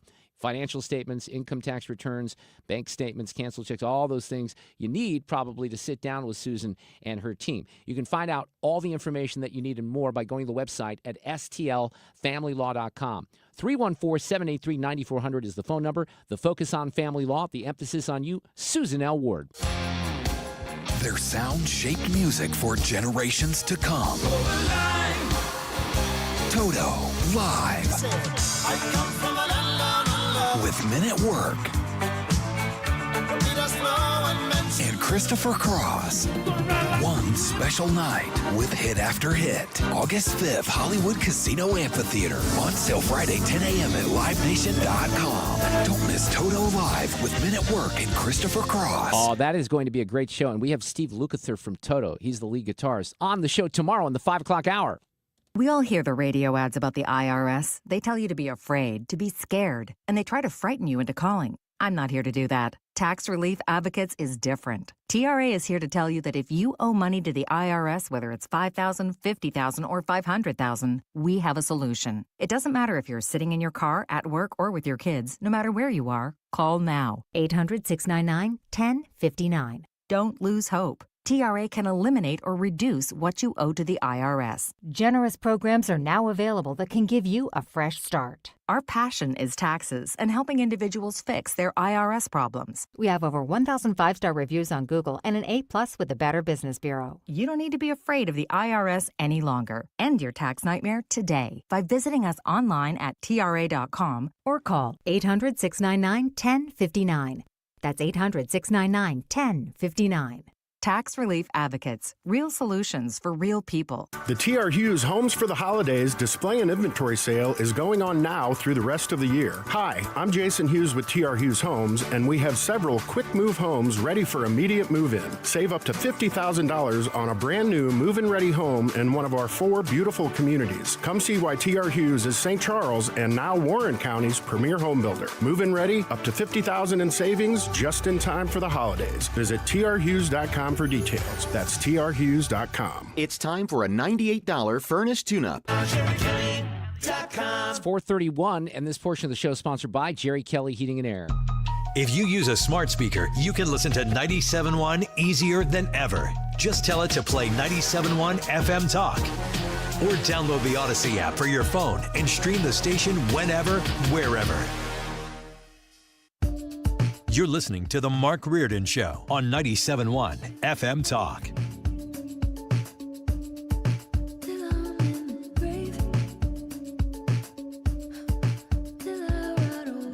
Well, don't forget, we got a Reardon Roundtable tomorrow. All of the big stories of the week, including the next topic. We're going to talk about immigration and some of the things going on in New York City in particular. But we'll have on the panel tomorrow, Jane Duker will be here, GOP consultant David Barklage, and State Rep Steve Butz. Steve's actually coming up in a couple of minutes. He is justifiably all worked up about this audit of St. Louis Public Schools, so we'll get to that here in just a couple of minutes. In the next hour on 97.1 FM Talk, David Strom from hotair.com right after Fox News. So this was a question that was asked of Eric Adams, the mayor of New York, today. Will New York remain a sanctuary city, and will you do anything to repeal any of the work that the de Blasio administration did to limit interactions with ICE and other immigration officials? New York remaining a sanctuary city is determined by the city council. They told you what their positions, what their position is. I'm going to try to attempt to use my executive orders to go after dangerous people who are committing violence acts against migrants and asylum seekers and long-term New Yorkers and undocumented immigrants. No one should be a victim of a crime in the city, and particularly violent crimes. And I said that over and over again. I'm going to continue to stand by that. Yeah, he kind of straddling the middle there. But of course, what he said a couple of weeks ago when people were asking him, wait, Eric Adams, are you actually going to, cooperate with the Trump administration on some of this stuff when it comes to migrants? Well, cancel me, because I'm going to protect the people of the city. And if you come into this country, in this city, and think you're going to harm innocent New Yorkers and innocent migrants and asylum seekers, this is not the mayor you want to be in the city under. If you really think about it, there's a big difference between what's coming out of the mouth of Eric Adams and Brandon Johnson in Chicago. But let's talk with Chris Clem here, former Yuma Sector Border Patrol Chief. He is awesome on the topic of immigration. Good afternoon, and Merry Christmas, Chris. How are you this afternoon? Hey, I'm doing great. I always love the show because you remind me to check my concert calendar because you always have, I saw Toto a couple years ago. I'm glad to see they're back making the circuit again. I'm going to have to check again. Well, in all honesty, Chris, we focus quite a bit on music. I do a lot of music stuff, and, some of it is self-indulgent. But, yeah, they just announced that tour yesterday. I actually bought tickets for Las Vegas. They're coming here to St. Louis, but Lukather's going to be on tomorrow. I'm excited about that. So Check out that show for sure. All right, so what's your reaction just to the tone by Eric Adams, because he's straddling the line just a little bit, and saying, well, the council is to blame, or they have the responsibility for whether or not we're a sanctuary city. But we certainly know that Eric Adams has sounded a lot different than some of these other mayors. Now, there may be some inspiration because of his problems with the Justice Department, but thoughts on New York City and what Tom Homan's going to do there? Well, I'll tell you regarding, Mayor Adams, how do you eat an elephant? One bite at a time. This is good, right? This is leaning in the right direction of cooperating to the extent that, a city like New York's going to cooperate with enforcement. So I think this is a positive direction. That means Tom must have had really good conversation with him. And I do agree with you. There may be some external factors with some of the ongoing issues he may be dealing with. But I'll also tell you this, and I don't know if I've told you this before, but Adams sent his team down to the border back when I was chief in Yuma, and we told them what was happening. So to watch him almost do a complete 180, I think that's movement in the right direction. But where we need to focus on, and for all your audience and the people they talk to, the president has said it, Tom Homan has said it. I have spoken to him multiple times about this. It is strategic. We are going after the national security threats, the public safety threats. Right, these criminals that are preying on our citizens, even in the migrant community. And you know what? Is there going to be some collateral damage? Possibly. If you're hanging out with an ag felon, you're probably going to get rounded up too if we're going after that person. But I mean, this is part of the process. We've got to focus on the high priorities, and I'm glad that the mayor has acknowledged that. Hopefully, that will create a domino effect of some of these bigger cities finding ways to cooperate with the enforcement side of it. And we still have some work to do regarding all illegal aliens, but let's start with the priority, which is the national security and public safety threats. So you even had the New York Times do a story, lo and behold, about how many migrants have flooded into this country. They do this story after the election. So with the numbers that we've seen, and we don't even have, as you know, Chris, an accurate number on how many people have been here. How does Tom and this department even start this process? I mean, where do you start? Well, I think what's going to happen, and this is just, I'm not telling any secret tradecraft with law enforcement, but you can ask any beat cop or any ICE agent or any Border Patrol agent, where are these people at? They're going to be able to find these folks, right? I mean, we have our sources and they know what they're doing. So we're going to focus on that, right, and go after these people. Many of them have been released because they were let go by this administration. And so they're going to be targeted and they're going to be picked up. Again, this is just, tools of the trade. We know where these pockets are located. I think what we'll do, and what'll make the most sense, is go to the states that are supporting this type of operation and the major cities that are supporting this operation, so we can get the resources and we can get get this going, right? And this isn't our first rodeo. Believe me, we have done national level operations across the country, up until really the Biden administration took over because they didn't want us doing it. So we know what we're doing. The agents out there, I keep saying we, it's not me anymore, but, the ICE agents, Border Patrol agents, the federal law enforcement, whether it's the marshals or the FBI or whoever, they know where these people are, and it's just a matter of being allowed to do the job come January 20th. I mean, they're ready to go. They know in the neighborhoods, they have their sources, they have, informants. We're going to be able to find them. And again, if you've done any time in law enforcement, you know where the bad actors are hanging out. So how about this from Tom in Chicago? Chicago's in trouble because your mayor sucks and your governor sucks. If your Chicago mayor doesn't want to help, he can step aside. But if he impedes us, if he knowingly harbors and conceals an illegal alien, I will prosecute him. Yeah, so look, Eric Adams may have different motivations for falling in line and doing the right thing, but Brandon Johnson's being as defiant as ever, and you got people in his city that are screaming at their city councils saying, what are you doing here? We pay taxes. We want some attention. Well, I tell you what, I've watched a lot of those clips, and I've seen a lot of it go viral, and they're fed up, right? And it crosses all cross-sections of culture and background, right? People are fed up at what's happening and being made as second-class citizens for these illegal aliens that have taken over parts of that town. And look, I mean, I tell everybody that's listening that is actively resisting or planning on resisting, look up 18 U.S.C. 111. That's impeding a federal officer. And look up 8 U.S.C. 1324. That has to do with smuggling and harboring and aiding and abetting. Look, I do not call Tom Homan's bluff. I know this guy. I think you're right about that. Yeah. I know Tom very, very well. And, if you want to be froggy, go ahead and jump, but good luck to you. I wouldn't advise it because I imagine there'll be somebody that wants to be a martyr and, look at me, I'm doing this with you. But, what are they really doing? They're not taking care of their citizenship, their constituencies. They're actually, making this situation worse. At least take a bite out of the playbook of Eric Adams and find common ground to cooperate with. That's what American people want. And even some of these liberal cities that put these people in office want to find some common ground. I bet you when you peel it back, they all want to say, hey, I want to be able to go to my park. I want to be able to walk across the street without being robbed or threatened by somebody that doesn't even have a lawful right to be here.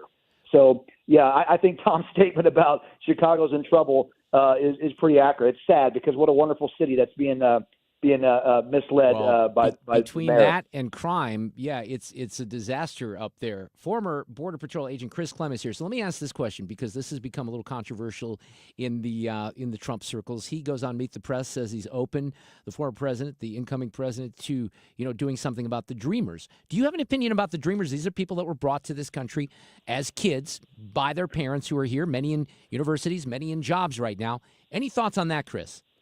When you look at it, where the DREAM Act came from under Obama, you were really talking about, months old, 2 years old, 4-year-olds, tender age kids that had no decision-making ability. Their parents brought them over here.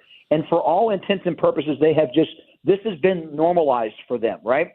Now, I have some issues when you're a 30-year-old that's been in this country and been an adult for 12 years, you never take any steps that's right. to legalize yourself. That's Right. a problem. But these young kids and those that are actually trying, I think this is where you find that common ground because there's a million of these dreamers that had no decision-making opportunities. But now that they have, what have they done? So I think that's the sticking point, right? Like you're 30 years old, you've been here illegally, but you've been adult here for 12 years and you haven't tried to petition for yourself. I think that's going to be some issues. Maybe there's some fines to pay. Maybe there's some more hoops to jump through. But I think we can find some common ground to get the Dreamers back on path. But I tell you, it has to start with the current crop here, if you will, but not encouraging more because that's the problem. We do this all the time politically. An amnesty, it's a clean slate and the buck's going to stop here. No, here we go again. This is how the Dreamers come about. So I think that is, again, Trump playing the unity, right, to try to find common ground right, on immigration because we have this group of people, a demographic that is a large chunk that we need to find some kind of path forward. And if they're already, actively doing good things, they had no choice in coming here illegally, and they're doing everything right, except they just didn't get in the legal chain or pathway. Let's find a way to do it. Not everybody, because not everybody that's a dreamer is a good person. Yeah, it's going to be that group. I think there's areas where we could find some work. And I do too. And I don't know. They're criticizing him right now in the New York Times, Washington Post. Oh, don't trust Trump. He said different things on Dreamers. Well, I think some of this does evolve, and I think he genuinely wants to find some solutions to this. So I think we're heading in the right direction for sure. Chris Clem, you're always such a great guest. I'm glad that we can give you some musical advice. But have a great Christmas, okay? You do the same. Talk to you soon. Take care. Take care.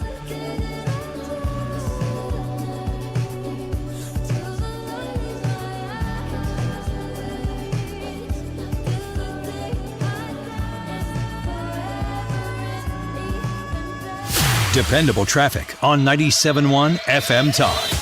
Well, it hasn't been a terrible commute, but we definitely have some volume out there. If you are southbound on 55, expect a slow go. Now, it's in pockets south of Arsenal down through Revis Barracks, but it is slower than usual.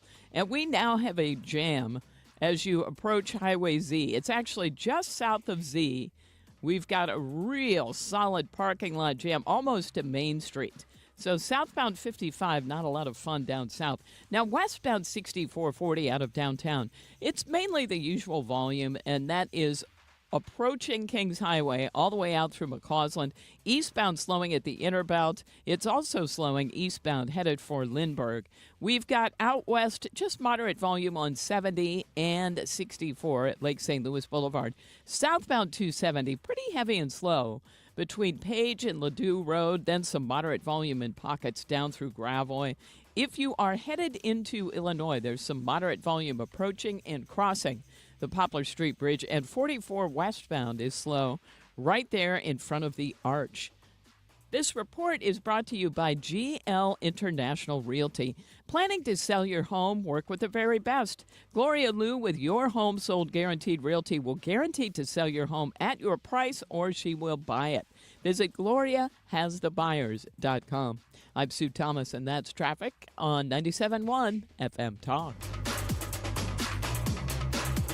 Let's talk about cybersecurity and IT services here in St. Louis. More than 1 out of every 5 businesses has suffered a data breach. That's not a good thing, right? And then it takes 146 days on average to detect a cyber intrusion.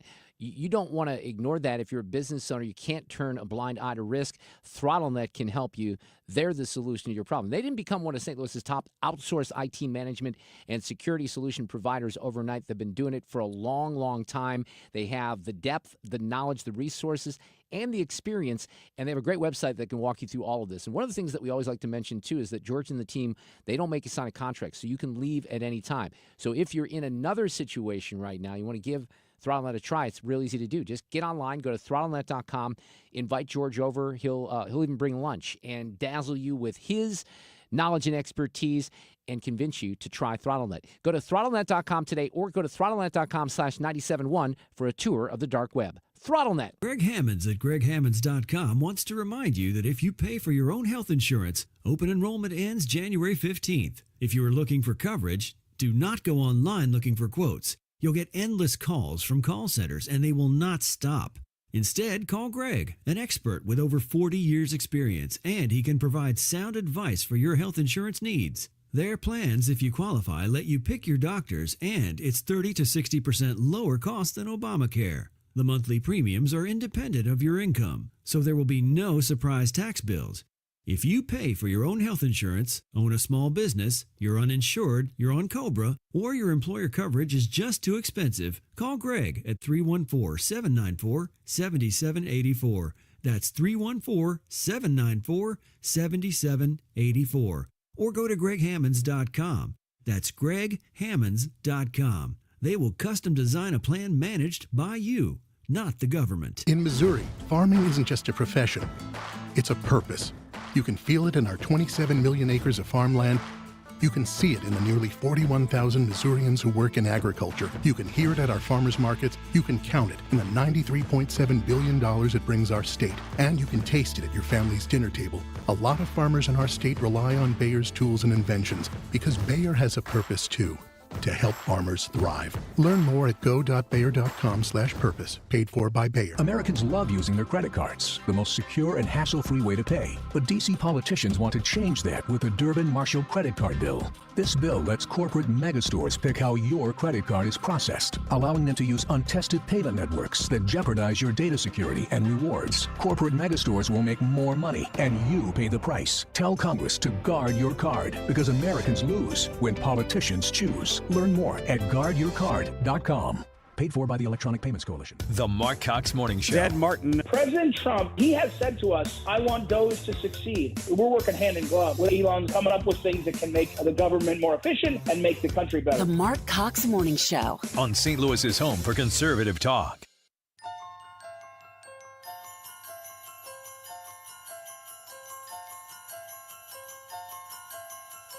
A little more Christmas music today.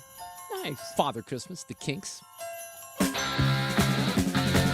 I'll do a little rock and roll Christmas from time to time. I am fine-tuning my playlist, though, because the station is giving me permission, I guess I would say, to play DJ again. I was thinking about this, Sue. I don't think I've, really played a record on the radio since about 1988.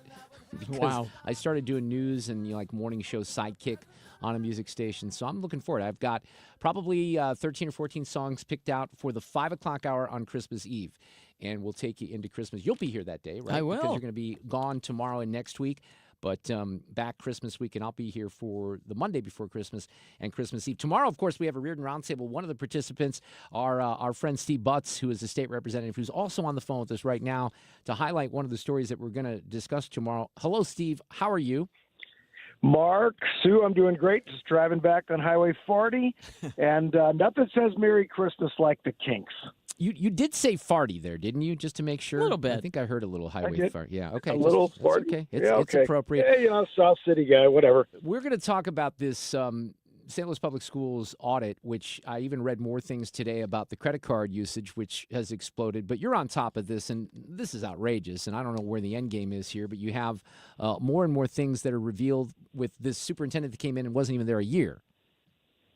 Yeah, so this is the deal. So I'd encourage all your listeners, get on STL today, buy a copy of today's Post-Dispatch. This was great reporting by Blythe Bernhard. Just a great article. But basically, this is just an audit talking about they're looking into reasons why this woman was fired so abruptly by the board. That's really the genesis of this situation. This is not to be confused with the much larger Donna Behringer requested audit of the district. This is just talking credit cards and inappropriate spending by Dr. Keisha Scarlett. Clearly, this woman is a bad actor, and the board could not have made a worse choice when they hired her. Matt Davis is on that board. He's the vice president. He's a good friend of mine. There's 3 people on the board that I consider friends. He's quoted in this article as saying, prior to July of 2023, so this is not ancient history, the district had 3, maybe 4 credit cards total. Within a matter of weeks, that balloons to 20. 20, at least 20. 20. And I'm like, so we've all applied for credit cards, right? And, I own a small company. We have 1 corporate credit card. What do they just got? Dr. Scarlett's just filling out applications with MasterCard and Visa in the name of SLPS and obviously getting them issued. I'm like, we've all applied for credit cards. How did this woman get this number of credit cards? It seems every person on the staff she brought in from her posse from Seattle had one. Yeah, so look, the reporting says Crazy. 4 credit cards were issued to Keisha Scarlett, 3 other staffers also who reported to her, but then they say there were at least 16 other district cards that were not within the scope of the review and the audit rather. So they don't even have the entire grasp of what happened here. Correct. And this is a woman getting paid $263,000, 50 years old, a PhD, supposedly at the top of her game, right? This isn't just some person, that's just walking out with a GED saying, look at all the free money, making $263,000 and should know, absolutely does know, it is wrong to put your, massage on your credit card, your gym membership, double dipping on your car allowance. So today, I am fired up about this. Well, do you think there's any crimes that have been committed here? I honestly do. So I wrote Gabe Gore today, and I sent a letter to the SLPS school board today, and I just said, as a circuit attorney, you've got to look into this. I mean, Mark, Sue, we all know if this would be one of us or some, punk from the city or a kid from rural Missouri, and you steal a couple $1,000, you know the kind of trouble those kids get into. This is $80,000 in a year. And I'm like, I don't believe you just started malfeasance like this. For the first time when you turn 50, right? There's no way. I mean, this is beyond belief, and we've shot ourselves in the foot way too many times in the city. We just can't keep taking these body blows that make us look like we can't run anything. Steve, here's the other thing, though, just to highlight some of this new reporting today, because it's not only Sue, the former superintendent, Millicent Borchardt, who is the interim superintendent.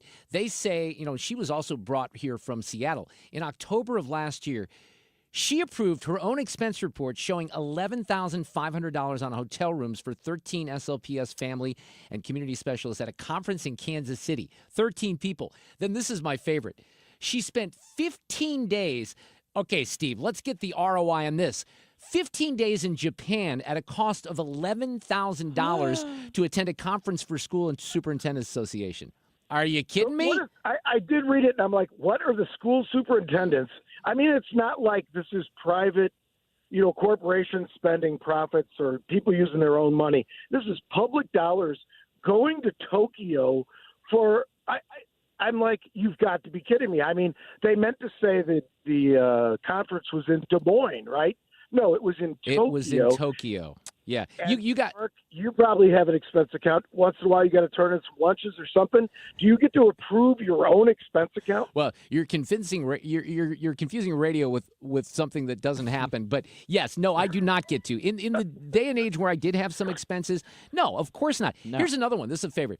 This is the chief of staff for Scarlet, Mano Alansani, charged the district $1,073 for payment to the Washington State Bar Association and $125 for a set of LSAT study books.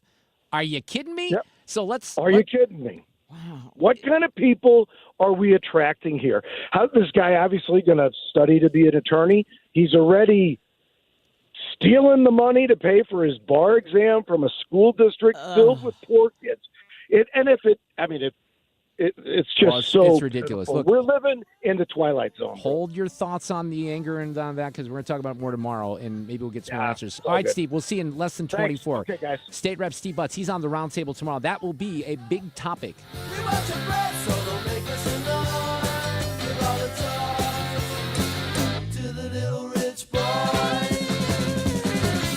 Dependable traffic on 97.1 FM Talk.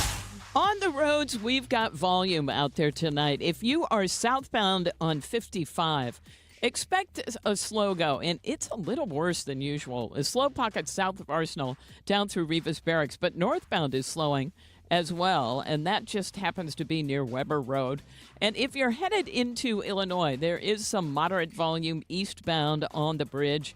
Westbound 44 is slow in front of the arch. We've got westbound 64 slowing approaching Kings Highway out through McCausland, and then again at Clarkson, one more time out at N.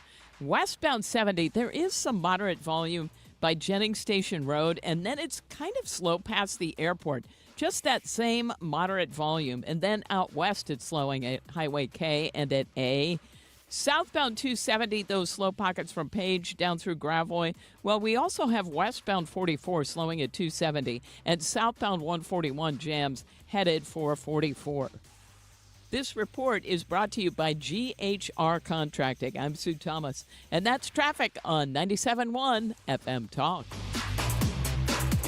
Not many window companies do egress windows. Those are the ones used in basements or floors with no emergency exit. GHRcontracting.com. We offer same-day install and financing 0% for 18 months, and there's no hassle with price negotiation. Get an upfront quote on the phone. GHRcontracting.com. They have a great hard flooring product at that they handle at Michael's Flooring outlet called Timbercore, and we went with Timbercore in the 2 rooms that we just pulled the carpeting out of with the help of Michael's and the team here in St. Louis, and it looked fantastic. Not only did it look great, but we took it a step further. We had some product that was left over of the Timbercore. We went with, I think it was called the Paramount, and we put a little hard flooring in. Michael's was there a couple of Fridays ago putting some flooring in the basement on this little play area. The point of all this is they do great work. Don't go to a big box store. If you need flooring, carpet, silky soft carpeting, hard flooring that is durable, maybe you want real wood flooring. Maybe you don't have kids and pets that are going to scratch it up. They can give you options, and they've been at this for decade after decade. If you go online right now, just put the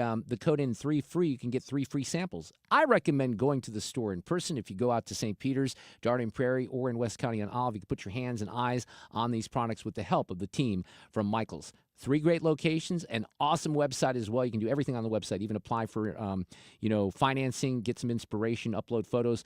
IGotFloor.com, 3 locations, Michael's Flooring Outlet. The election is finally over. Now you can get the cash you need. This is James Hawkins, president of Golden Oak Lending. Did you know that today the average homeowner has over $200,000 in equity?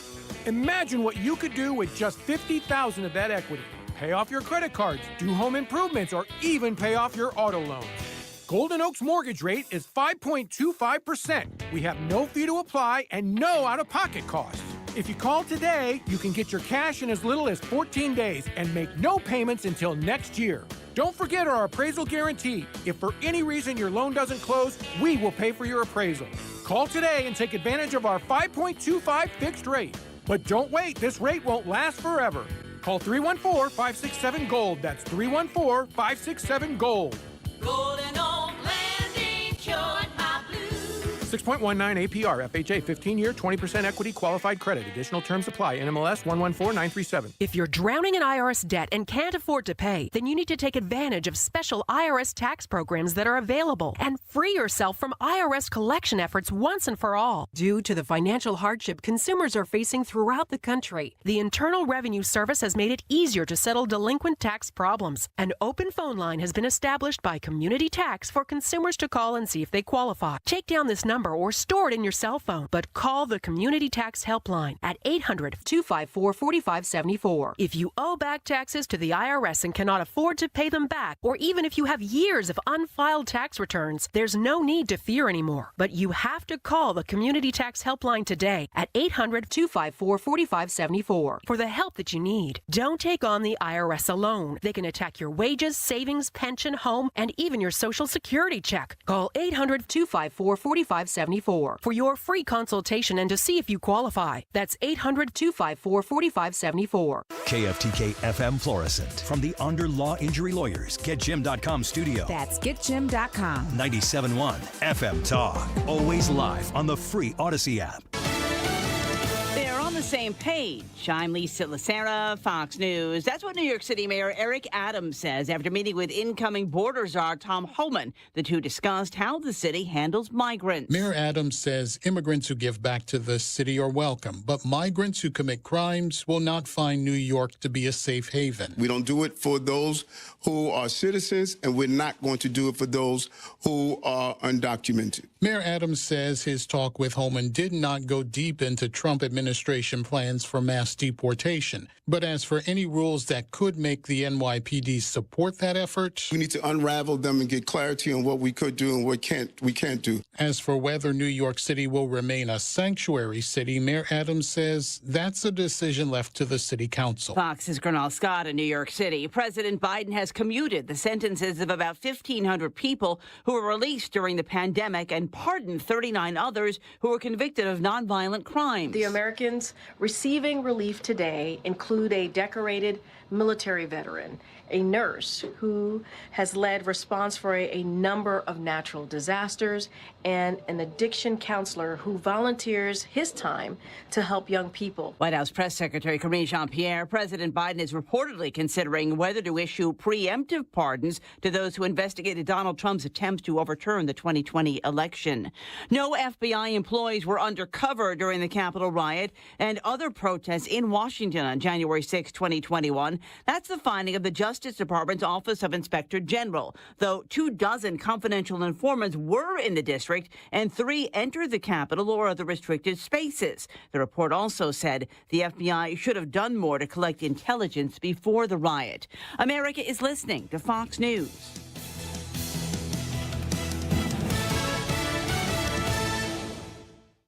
The holidays mean more travel, more shopping, more time online, and more personal info in more places that could expose you more to identity theft. But LifeLock monitors millions of data points per second. If your identity is stolen, our US-based restoration specialists will fix it, guaranteed, or your money back. Don't face drained accounts, fraudulent loans, or financial losses alone. Get more holiday fun and less holiday worry with LifeLock. Save up to 40% your first year with promo code NEWS. Visit lifelock.com. Terms apply. William is one of millions of Americans who uses GoodRx to save on the cost of their prescriptions. My oldest daughter, Camilla, 2 days old, she had to have open heart surgery. All of a sudden, she's on 5 different medications. It adds up at the end of the month. Me and the pharmacist got so tight. She said, GoodRx save you a lot of money. Saving that extra $200-300 a month. We're able to do all these extra activities, so it puts less stress on our household, and it puts less stress on our pockets. Download the free app or visit GoodRx.com and start saving today. GoodRx user compensated for their time. GoodRx is not insurance, but can be used instead of insurance. Air Comfort Service, heating, cooling, and insulation. Weather. The official 97.1 FM Talk Weather Center forecast. Sunny, chilly afternoon. The high today at 39. Partly cloudy, cold tonight, low 24. And then clouds and breezy tomorrow, the high 44. Rain in the overnight tomorrow night, low 38. Periods of rain on Saturday, the high Saturday at 50. And then Sunday, sunshine, a few clouds, daytime high at 52. I'm Steve Williams for 97.1 FM Talk. Are you worried about the state of the economy? Concerned about market crashes and rising inflation wiping out your savings? At Noble Gold Investments, we understand your fears and have a solution. Call us today at 1-888-403-1050. Imagine safeguarding you and your family with a tangible asset that has stood the test of time. Gold. With Noble Gold Investments, you can diversify your portfolio and protect your wealth from economic turmoil. Our team will guide you through the process, ensuring you make informed decisions that best suit your needs. Call Noble Gold Investments today at 1-888-403-1050. That's 1-888-403-1050. The future is uncertain. Take control now. Call 1-888-403-1050. Past performance may not be indicative of future results. Investing in precious metals, including gold, involves risks. Consult with your tax attorney or financial professional before making an investment decision. If you're considering an annuity as part of your retirement plan, we need to talk. Hi, I'm Bob Stockdale, Senior Vice President Investments with the ClearPath Wealth Management Group at Stifel and host of On the Money Saturday mornings at 11 on 97.1 FM Talk. Annuities can be a useful tool for some retirement investors, but not all annuities are created equal. Every week, we meet clients who own complex annuities that don't suit their needs and, in some cases, actively undermine their retirement plan. Before you purchase an annuity, get a second opinion from the ClearPath Wealth Management Group at Stifel. Requesting a consultation is free of charge. To request a free consultation, contact us at clearpathinvesting.com. That's clearpathinvesting.com, or call us at 636-695-2650. That's clearpathinvesting.com or 636-695-2650. Stifel Nicholas and Company Incorporated, member NYSE and SIPC. The holidays are happening at Diamonds Direct. Still rushing to finish your holiday shopping? Don't worry, we've got you covered. This weekend only, it's our last chance sale with 20% off virtually everything. Earrings, bracelets, pendants, and more. Plus special financing options up to 5 years. But don't wait, this is your final opportunity to find the perfect gift at the best value before the holidays. Plus special designer appearances. Visit us during extended holiday hours or shop online and pick up in store. Our 20% off last chance sale ends Sunday. Learn more at diamondsdirect.com. Brotherhood of Rock. Welcome to the Now they celebrate 25 years. Sticks.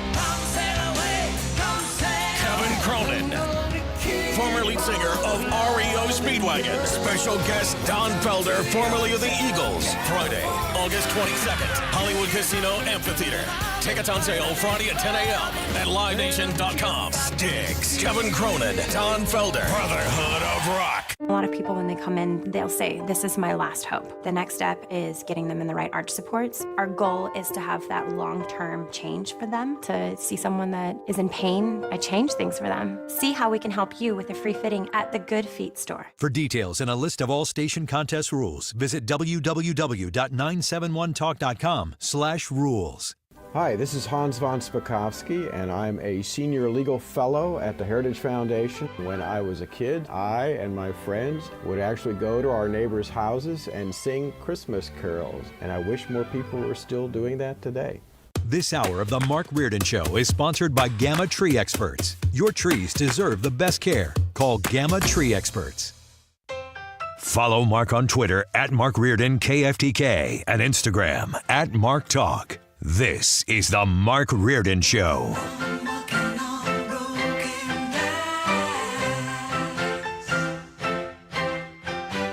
We have almost reached the weekend. We'll be there tomorrow. We got a Friday Reardon Roundtable. Jane Duker will be on the panel. We're going to toss a bunch of the topics around of the week as we always do. GOP consultant David Barklage will be in the house tomorrow. And State Representative Steve Butz, we just heard from him on the St. Louis Public School audit, which is quite damning and troubling and maybe even criminal. We'll talk about that tomorrow on the show. Also, Steve Lukather from Toto will be here in the 5 o'clock hour. I'm very much looking forward to that on the heels of this great Yacht Rock documentary. We had Garrett Price on last Friday. He's the director of that. If you haven't checked it out on Max, it is spectacular. It really is.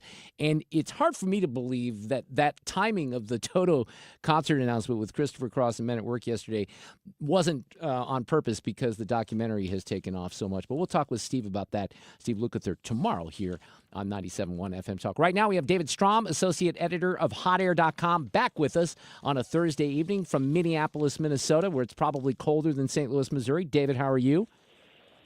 Last I checked, we were in the single digits, and we're going below zero tonight. Oh, my. I guess I didn't anticipate it would be that cold up there. Now, do you have snow already, too? We've got probably an inch, around here. That's a dusting. In Washington, D.C., it would be a national crisis. My son is a teacher in Chicago now, in the city of Chicago, and grew up here in Missouri and, lived here his whole life except for the first 2 years in Milwaukee. He doesn't remember that. But when they had just a little bit of lakefront, snow a couple of weeks ago, it was not even 2 inches. He said, yeah, that would probably close the schools here in St. Louis. Now, in fairness, and I don't know how the terrain works up there, but we have some areas, people might not envision this, David. We have some pretty hilly terrain here if you get outside of the main, downtown St. Louis areas. So the buses can't really navigate that stuff. Yeah. Well, I think it's very easy for us who live in this harsh environment, which would be an absolute nightmare everywhere else, to laugh. But actually, you're not going to invest tens of millions of dollars for a once in every 10-year problem. No, that's right. So. What I would say is I lived in Milwaukee for just shy of 10 years. And we got big snowfalls up there. There was one December, you probably can relate with this. I always say this, one December where there was 53 inches of snow just in that month. I had a bulldog at the time. I had a bulldog named Newt. He was named after Newt Gingrich. I had to take my snow thrower, and I had a snow thrower, not a blower. We needed a thrower. Yep. And I had to carve out a spot in the yard just for the dogs to go out because there was that much snow. And then the other thing that would happen, you probably have this too, what's it called? Ice damming. You get ice damming up there? Oh, yeah. So we don't really get that here. So I would have to go on top. You have roof rakes and stuff like that, because if the snow is on your roof and then it melts and then it refreezes, it starts perhaps to leak into your home, and that's not a good thing. It'll rot your roof. It's just, living here is not quite as bad as living on Mars, but it does give you a sense during the winter why what it would be like to live in spacesuits when you go outside. Have you ever lived outside of Minnesota? I should know this, but I don't know. I moved here from Tucson, Arizona Whoa. to go to college. Well, that wasn't very and smart. I had no conception. I mean, literally, I just thought once it got below freezing, it was cold. And so I had no conception that the difference between 30 degrees and 90 degrees is exactly the same as the difference between 30 degrees and 30 below zero. Yeah. And,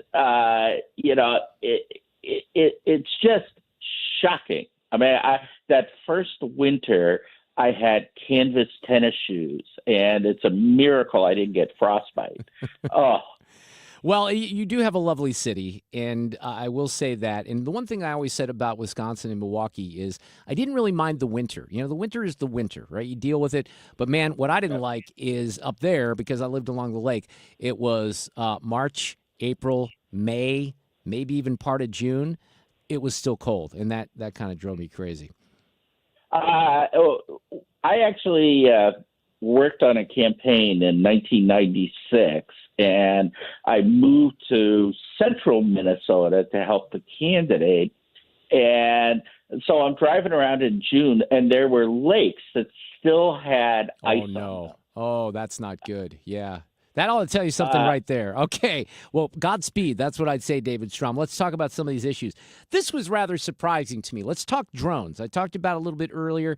We covered this in the monologue. This is John Kirby saying maybe this is people's imagination. I don't know. We have no evidence at this time that the reported drone sightings pose a national security or a public safety threat or have a foreign nexus. The Department of Homeland Security and the FBI are investigating these sightings, and they're working closely with state and local law enforcement to provide resources using numerous detection methods All right, wait to for better it. understand their origin. Using very sophisticated electronic detection technologies provided by federal authorities, Okay. we have not been able to, and neither have state or local law enforcement authorities, corroborate any of the reported visual sightings. What? Phil Murphy, the governor of New Jersey's out there yesterday talking about this. You got elected officials all through the state. They're in Trenton. They're trying to get answers. People have seen these things. Now, even Phil Murphy, Dave, admitted that some people think they see a drone and then maybe it's a plane. But there is something going on, isn't there? Oh, I don't think there's a lot of doubt about it. I think the question in fact, I saw an interview with a state legislator who was an Apache helicopter pilot, and he was talking to a helicopter pilot who was actually above the drone, one of these drones at some point, but didn't follow it to its origin because he was afraid of it. And the state legislator was like, that's just insane. I mean, this should not be difficult to resolve. There certainly is video of these drones. There could be an easy explanation out there, but this has been going on for 4 weeks now, and the federal government and the state government are tap dancing around, saying things like there's no evidence that there's a threat. How do they know that? That's one of the questions, right? How do you know that? Yeah, that's the thing. I mean, you can't simultaneously say we don't know what they are and they're not a threat. I mean, if you know what they are, you know whether they're a threat or not. If you don't know what they are, how could you possibly know whether it's threatening or not? One of the things that you said when you wrote about this, I found this interesting. So you said your father uses a drone for photography and has to have like GPS on it? Oh, absolutely. I mean, the earlier drones would have a GPS on it, but it would just geofence you out of certain areas, so you couldn't go, next to an airport or something like that. But now, I mean, there are drone flying rules. Like if you're in a national forest, you can't fly it above a certain distance, and there's a GPS on there that will tell the government. It transmits to the government where that drone was and at what flight level and everything. And clearly, these drones don't have that, and these are not consumer level drone. They don't appear that way. And this was followed up on a little bit after Kirby said that. Jackie Heinrich said this. People in New York and New Jersey see drones the size of an SUV over their house every night and think that that doesn't make any sense. Certainly I understand why people would be looking at this and being concerned about it. We're concerned about it too, which is why we have the Department of Homeland Security and the FBI, my goodness, looking at this. And we're taking it seriously. We understand that people are concerned. We understand that they got questions. We got questions too. And we're working hard to get the answers to I guess that. I had more faith in the federal government in particular. Perhaps I shouldn't have, Strom, that, if there's a bunch of drones that are flying over my community, that they'd be able to kind of figure out what's going on and maybe stop that from happening. But apparently that's too big of an ask. Yeah, well, it really is bizarre. And I'm not saying that this is what has happened, but the most rational speculation that I have seen is the federal government is looking for something that if people knew they were looking for it, they would panic. And so they're just staying completely ambiguous about this. And that makes sense. I'm not saying that's what it is because, holy moly, I don't want there to be something out there that people would panic about. But, I mean, we're talking about very important airspace here. I mean, we're very close to New York City. It's a region where, one of the reasons why this is a national story is it's a region where a lot of wealthy and influential people live. There's a Trump golf course right around there. So you say that it's national story. I'm just curious if you have a grasp on how much this has been talked about, because we've been talking about it now for a couple of weeks. Fox has been covering it. I really don't. I truthfully don't know how much this has been on CNN and some of the other networks, because I don't see it much in the New York Times or the LA Times or the Washington Post. No, it definitely is much. I mean, you see it a lot on Twitter or X or whatever you want to call it, but it is not in what I would call the Pravda media. Right, not yet. So, and they are the Pravda media. Yeah, they are, and so it's very hard to get a real sense. And we're now living in this world where it's very hard to take cues about what is real and what isn't, because the one thing for certain is that people in that Pravda media will only tell you what the government wants you to know, or at least their allies. Well, we learned that. Yeah, we learned that certainly starting in 2020. David Strom from hotair.com is here. On the topic of the Pravda media, I don't know if you've talked about this or written about this on Hot Air. I can't remember. But I spent a little time here today on the Pravda media and the hit job that they're doing on Pete Hegseth, ProPublica in particular, calling, saying, hey, we have information from West Point that Pete never applied there, wasn't accepted. Then they claimed that they had another source, but they got it all wrong. And Hegseth posted his admissions letter on X, formerly Twitter, yesterday, completely wrong. They give them an hour to react like these print journalists do, right? Threatening them, and it's all fake. Yeah, well, in fact, this is my first story for tomorrow, because it is the perfect encapsulation of the way that these guys think. I mean, they think they've got someone clearly tips them off to this story. I mean, it's not like reporters are randomly sitting there thinking, gee, I wonder if Pete Hegseth is lying about, being admitted to West Point. So someone tips them off. They go to West Point. They get lied to, not once, but twice by the PR people at West Point. Well, that makes your phone line's dipping a little bit here, too. Hopefully it'll come back. But that seemingly would set you up for a pretty nice follow-up, even if you're in the Pravda media, by saying, hey, how could two people at West Point have gotten this incorrect, right? Was there something more to that? Yeah, no, in fact, that is the point of my story tomorrow, is they dropped this like a hot potato once Pete proved that it was all a lie, when in fact they had a much bigger story, which is, a hit job from within the military right? I mean, West Point is part of the U.S. military. The guy who's going to be the Secretary of Defense, officials at West Point are trying to slander the incoming Secretary of Defense and lied to the media in order to do it. That's a story. It is a story. And ProPublica, the editor of ProPublica was challenged on this, and he said, well, if we wrote stories on every time a government official lied, we'd have to do nothing else. And it's like, well, there's a story too. You know, you repeat what the government says all the time as if it's true, even though you know they're liars.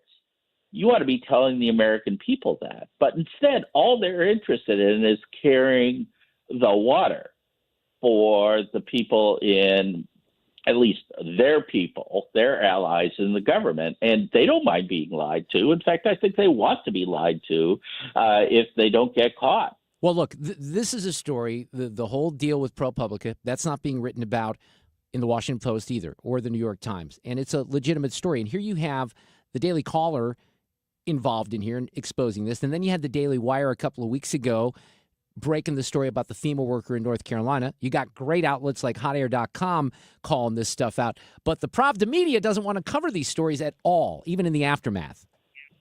Yeah, I mean, this is all part of the narrative. They have a narrative, which is just another way of saying, here's how they want to brainwash the public.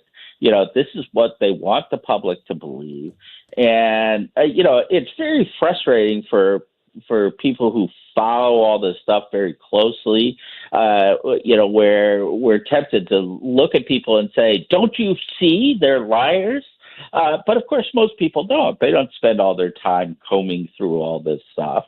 And so what's happening is just a nationwide betrayal of the public who expect that, sure, the media can get it wrong, but they're not malicious liars.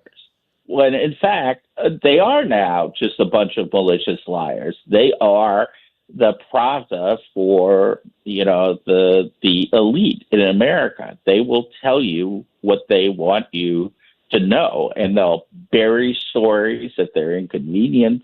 You know, I mean, well, that's a big part of it. Look, journalism by omission. I highlight that all the time because that's a significant part of the bias. Did you hear this story today? So I'm going to bring you into this because this is rather stunning, David. And I know you've written a little bit about here what happened with United Healthcare, but there was a news photographer in Seattle with television station KOMO, and he's driving along the southbound lanes of what's known as, I just had a pop-up come on my screen here, Highway 99 near Dexter Avenue. I don't know that means anything to people here, but listen to this. Look at the message here that our photographer found near Dexter Avenue in the northbound lanes of the highway there. It reads, one less CEO, many more to go. We don't know who's responsible for this message, which agency operates the sign, whether it's WashDOT, SDOT, or a private company, and how this could have happened. So we're certainly going to let you know what we find out when we get some answers. It appears that message was up for at least an hour overnight. Yeah, so did you hear it? It was one of those messages that will, you know, alert you to the fact that a road is closed or something, and it was flashing one less CEO, many more to go. And they're claiming that they don't know who did that, but wow. Well, yeah, and it really is striking how there has been this sort of psychotic embrace of political violence by a segment of the left. I'm not going to lay it at the feet of the Democrat Party because I don't think it's really, you know, a Democratic Party thing at all. But it is a leftist thing. Yeah. No, I have sane Democrats here who would never, ever, you know, say things along those lines. But, you know, John Sexton wrote about this on Hot Air today. Sue, listen to some of the messages that people are leaving on the GoFundMe page that was set up to raise money for his attorney. Luigi, brave American hero. Thank you, Luigi. We love you. America's behind you, Luigi. You absolutely deserve the best legal representation money can buy. The wealthy and the privileged should be made to feel a little nervous at all times. Thank you, sir, for doing your part. Innocent, thank you for your service to our country. Deny, defend, depose. Luigi is excising justice in an extreme way. Yes, he set a line for all other CEOs to fear. Oh my. Like, it's not just isolated, it's pretty extreme out there. Oh, I mean, I was watching a clip from a podcast from one of the Never Trump sites, but a guy who's nominally a Republican, and he's gay, and he's talking about how hot Luigi is. And Jimmy Kimmel was joking about it two nights ago. That these are murders, assassinations are now things that we want to joke about if they're done by the left to the right. I guess that's the only rule, because you can't do it in the other direction. Strom, I'm out of time. It's always great to have you on. I hope you survive the cold weather. You should know that our studio temperature has actually risen in the last couple of minutes since we've been speaking to you, so it's a little warmer here. You've warmed us up, David Strom. That's what I would say. You're up to 67? 68, believe it or not. That's what my thermometer says. Well, take care, Dave. We'll talk soon. All right, bye-bye.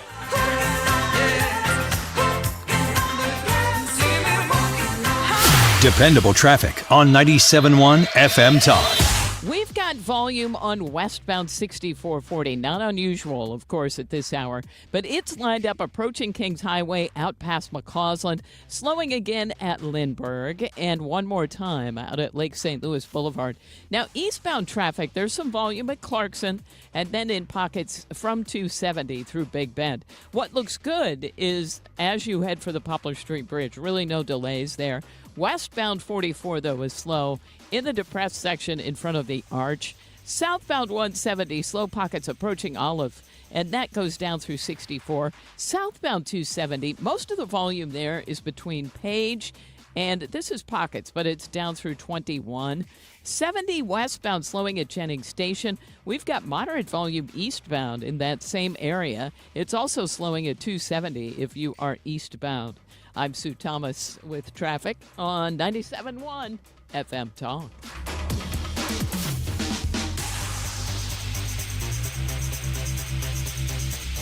All right, I was looking for some music here because I need a little music to talk about Greece right now.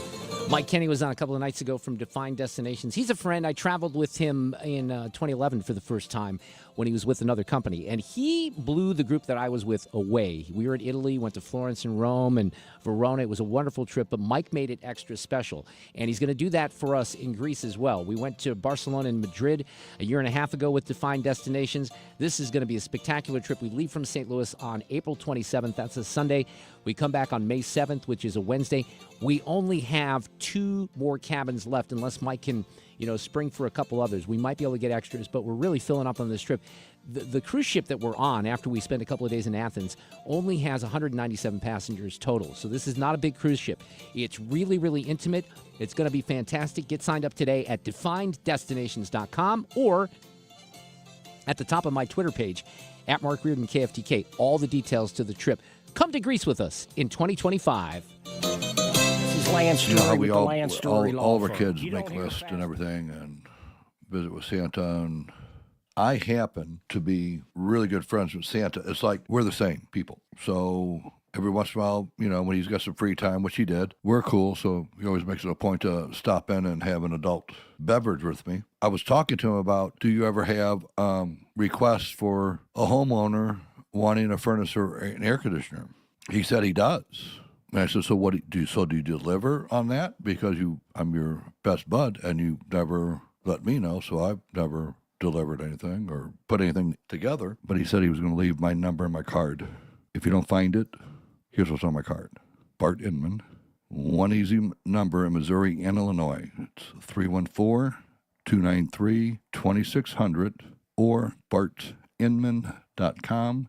That's Bart with a B, Inman with an I.com. Merry Christmas and God bless. Why do the national tax resolution firms need the tiny fine print at the bottom of all their TV ads? Hi, this is Lance Story with the Lance Story Law Firm. You don't hear fast-talking disclaimers in our ads because the claims we make are 100% transparent. The Lance Story Law Firm primarily focuses on one thing, IRS problems, and we're regulated by the Bar Association, and we have a AAA rating with the Better Business Bureau. IRS issues are serious legal issues. The Lance Story Story Law Firm has helped thousands of clients navigate the best resolution plans, and we tell you up front exactly how much it'll cost. Tax resolution law is all we do. So before you send money to some out-of-town, high-pressure salesperson, give us a call at the Land Story Law Firm, located right here in St. Louis. Call today to schedule your free consultation with me, 314-260-6120, or visit LanceDruryLaw.com. The choice of a lawyer is an important decision and should not be based solely upon advertisements. Honey, bags are packed and in the trunk. Is the car good to drive to Mother's holiday dinner? Yes, dear. Car's good. We have Ox Car Care for their extended car service plan. Ox covers our repair bills if anything happens. We have no worries if any problems come up on our holiday travels. Ox Car Care has our back. I remember. Ox has flexible coverage plans that can protect issues with engine, transmission, brake systems, and so much more. Yep, we don't pay. Ox pays. Ox gets it fixed for us. Joe at the auto shop says Ox Car Care pays them directly, and there's no complicated paperwork. Ox is A+ rated, with already millions of dollars paid out in claims. Right. They handled our claim from start to finish, unlike those other companies. Good call. The last thing we need is an unexpected car repair bill this holiday. The only thing now is, which pie is Aunt Martha making? Drive with absolute peace of mind this holiday season. Call Ox Car Care for your free quote. 800-296-3315. Don't get stuck with a major car repair bill. Call Ox today. 800-296-3315. 800-296-3315 or oxcarcare.com. It's time for a $98 furnace tune-up. This portion of the show is sponsored by our friends at Jerry Kelly Heating and Air. All this week, listen to the Annie Fry Show and you could win a Cardinals ticket pack for Christmas. Not just a pair of tickets, but multiple games in each pack every day on the Annie Fry Show this week. So keep it here noon to 3 and listen for us to tell you when to call.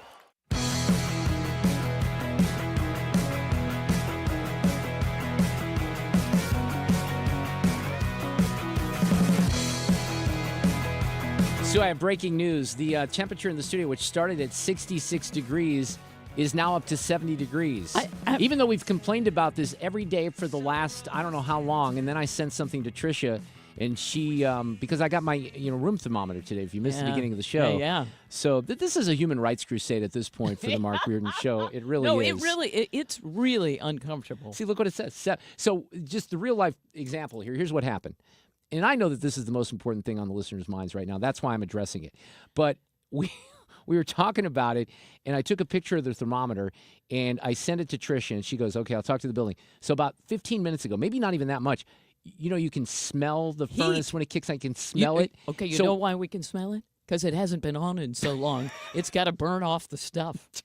So if it was that damn easy, why couldn't we have had this? Because of Tricia. Tricia is magic. The power of Tricia. All right. Well, I asked the crew from Y98. Hannah says that their studio is really cold as well. I'm thinking lawsuits, though, at this point. What do you think, Sue? Well, I'm not going to comment yet. Okay. Well, you might be a witness. Okay, well, that's fair. Might be a plaintiff, too. Hey, David Simons is back with us here to talk a little bit about the economy. He is the host of the Dollars and Cents Show over across on the other side of the building where it's probably equally as cold, KMOX. David, how are you? He is, of course, partner managing director of One Private Wealth in Chesterfield. How are you, dude? I'm great, Mark. Just warmly ensconced in my living room and feeling very comfortable. Well, we're a lot warmer than we were a couple hours ago, so that is a good thing. I did not look at what the market did today. I know that earlier today at the New York Stock Exchange, that was kind of a big deal because this happened. And that was Donald Trump ringing the bell. Thank you very much. This is a great honor, and ringing the bell will be fantastic. And go out and get them. We're with you all the way. Thank you very much. Thank you. He's the first president since Reagan to do that? Is that true? I guess. I tell you, if I didn't know any better, it was kind of a mini Trump rally, and not so much the fact of anything that Donald Trump said, but the response. Honestly, it was very robust, and you had some really high-profile CEO types there. You had all the floor traders, those of people who still work it, but lots of chants of USA, and it was a pretty profound response, honestly. No, I was kind of struck by that as well, and I was looking to see if I have the sound of when he was up there. What did the market end up doing as a result of today? Yeah, a little bit of a mixed bag, Okay. with kind of a slight downward tilt to it. And Mark, really right now, I think what you're seeing is, look, we've come so far so fast. even really before the actual election happened, and certainly since then. And the market's gotten a little ahead of itself. So you've been waiting for a little bit of a pullback, and you might even get some more after the first of the year, because I know a lot of people don't want to sell and take capital gains with just a couple of weeks left in the year. But I'm more optimistic as we get deeper into the year. But for right now, it wouldn't surprise me to still see a little bit of a pullback. My tool, and I've told this to you, I don't really tend to look at my 401k. I just kind of let that do its thing. I take a peek every once in a while. But I think I told you I started using this app, and there's a variety of them, but I use Acorns, which is a roundup app. So, when I have a purchase, it rounds up, it goes into the Acorns. I also put money in that weekly. And when I look at that, you can see your returns all time. And I've been in it for 14 months. I've been up to 14.7, nearly 15%. Today it sits at 13.7. But by any definition of success on Wall Street, that's a great number. Well, yeah. I mean, the historical average of the stock market's 10%, and I'm going to assume that not all of that is just like in the stock market. It's probably a little bit more diversified, and even a conservative portfolio that's got some bonds in there and things. That you're talking double-digit returns. It's been, 2 years in a row now, barring any catastrophe with just a couple of weeks left. 2 years in a row, we will have a better than 20% return in the S&P 500. That hasn't happened very often, and when it does, there's a better than 50-50 chance that you have a third year that's also very, very strong. Now, there's also another seasonal thing that works against it. That's a bit of a conundrum that we're facing right now, and that is typically the first year of a 4-year presidential term is the weakest. That's it's not every time, but typically that's historically true. But Mark, it gets back to kind of what you're talking about here with the excitement of a new administration and somebody who is seen as more business friendly and more market friendly. You've got to think that that's going to ultimately be very good, not just for the economy, but for the stock market. The only problem, if I can throw a wrench into that, is what I just said. You already have 2 really strong years leading into this. If we had come out of a recession here recently, or a big correction in the last few months, you would think that we're going to have some really robust returns. But Donald Trump comes in with a market that's already doing very, very well. The concern, though, I guess, remains, and we've talked about this before, but when you start talking about tariffs, et cetera, he's have you seen him kind of messing with Justin Trudeau in Canada, calling him Governor Trudeau? Okay, that's kind of funny, really. But, I mean, there are economists that are a little worried about the impacts of that, right? Well, and that's the thing that I'm probably most concerned about in its relation to inflation, because if you want to kill this bull market and you want to bring things to a screeching halt, let inflation start to jump back up, and then the Fed has to get involved and start raising rates again. Donald Trump will not like that at all. He'll start railing on Jay Powell to lower rates, but you can't do that if you have inflation. And virtually every economist, this is Econ 101. It's not political. It's not taking sides. But if you get into an inflationary or a tariff war and prices are globally are going higher, well, that's Econ 101. That is inflationary. I'm hopeful that Trump is just using this as much of a negotiating ploy and getting some tariffs.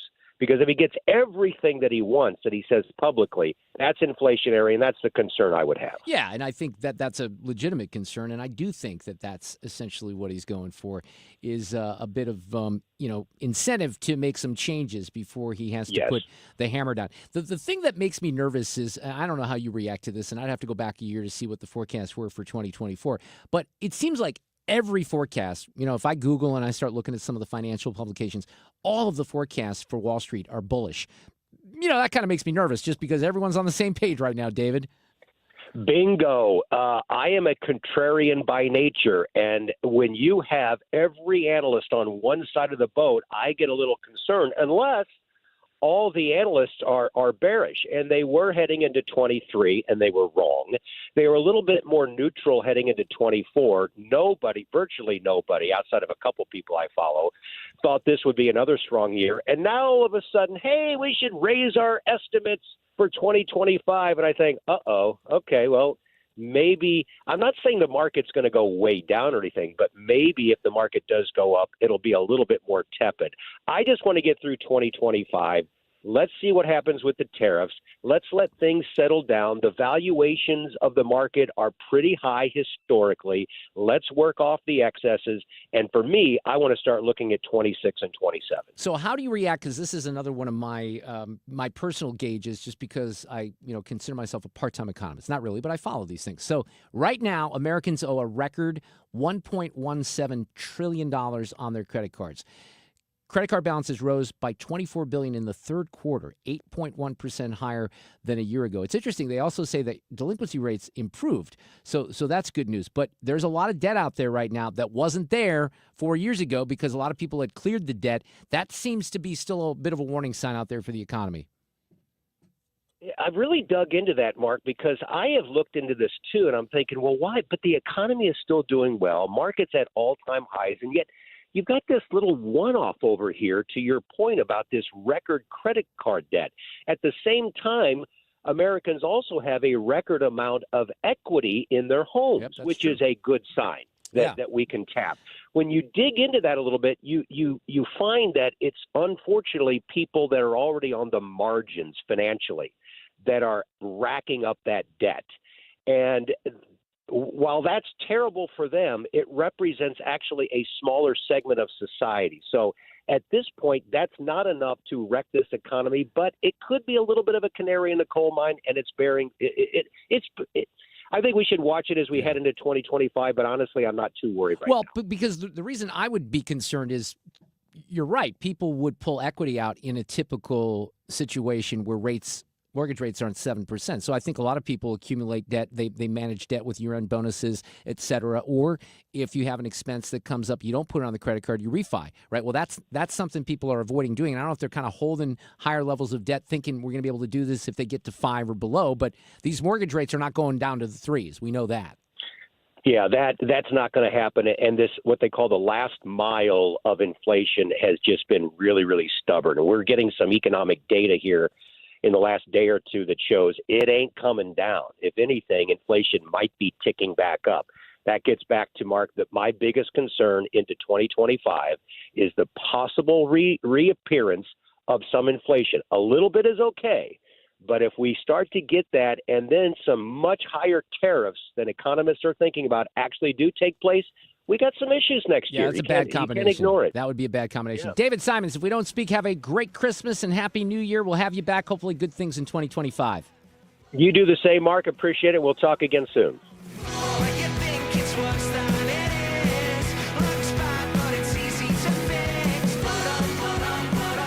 Dependable traffic on 97.1 FM Talk. We still have some volume out there. If you are southbound on 170, it's a slow go. And this is from Olive down through 64. Now, eastbound 6440 is lined up east of 270 through Big Bend. Westbound, a slow go near Kings Highway out past McCausland. Southbound 270, that Page down to Doherty Ferry. Heavy traffic remains. The southbound 170 is still slow. Now, if you're taking 70 into downtown, it's a little bit slow eastbound past the airport. And again, headed for Jennings Station Road. If you're headed into or out of Illinois, things look fine on the bridges downtown. Southbound 55, a little bit slow at Rivas Barracks, and it looks a lot better than it did down south of Peevely in the work zone down there. I'm Sue Thomas, and that's traffic on 97.1 FM Talk. The T.R. Hughes Homes for the Holidays display and inventory sale is going on now through the rest of the year. Move-in ready, up to $50,000 in savings just in time for the holidays. Visit trhughes.com for details. That's trhughes.com. The choice of a lawyer is an important decision and should not be based solely on advertisements. If you've been hurt on the job, you don't need the biggest law firm. You need the best. Onder Law, voted 2023's best law firm in St. Louis, is the insurance company playing games, trying to deny the medical treatment you need, refusing to pay your lost wages. Let Onder Law fight for the benefits you deserve. Injured on the job? Call Onder Law for free. 314 or 618-9 million. That's 314 or 618-9, all zeros. Hey, it's Annie and Stewie here talking about the market right now for buying a home. If you've been thinking about relocating and you're not sure if the season is right now to go buy, Stewie, you've got something to say about that. You know what, Annie? This is the season. Be smart. Traditionally, the wintertime is when it's slower for sellers. They're more apt to give you a better price. Take advantage now. Now, here's what's going to happen if you wait. You wait till spring. There's going to be lower interest rates, more bidding wars, higher prices. Not the smart way to go. Buy now, pay the higher interest rate. When the rates drop in spring, you can always refinance for free. Then you'll get the right price for the right home and make sure you get the house without all the other bidding wars happening, and you'll be happier and you'll pay less at the end of the day. And when he says you can refinance for free, that's with the Bagel loan. With your purchase or refinance, $0 in closing costs on your new mortgage. 314-324-4440. That's 314-324-4440. Google the Bagel loan, NMLS number 226715. Their sound-shaped music for generations to come. Toto live with Men at Work and Christopher Cross. One special night with hit after hit. August 5th, Hollywood Casino Amphitheater. On sale Friday, 10 a.m. at LiveNation.com. Don't miss Toto live with Men at Work and Christopher Cross. The Mark Cox Morning Show. Friday, who has the power to appoint the next prosecuting attorney in St. Louis County? One attorney thinks he knows the answer. We'll talk to Beavis Shop Friday morning. Weekdays from 5 to 9. The Mark Cox Morning Show. On St. Louis's home for conservative talk. Sue, I want you to listen to this version of this song. I think Darlene Love has the definitive version, but I reached out to some friends of mine yesterday, and this is my friend Emily Wallace with the Funky Butt Brass Band doing this song, and she kills it.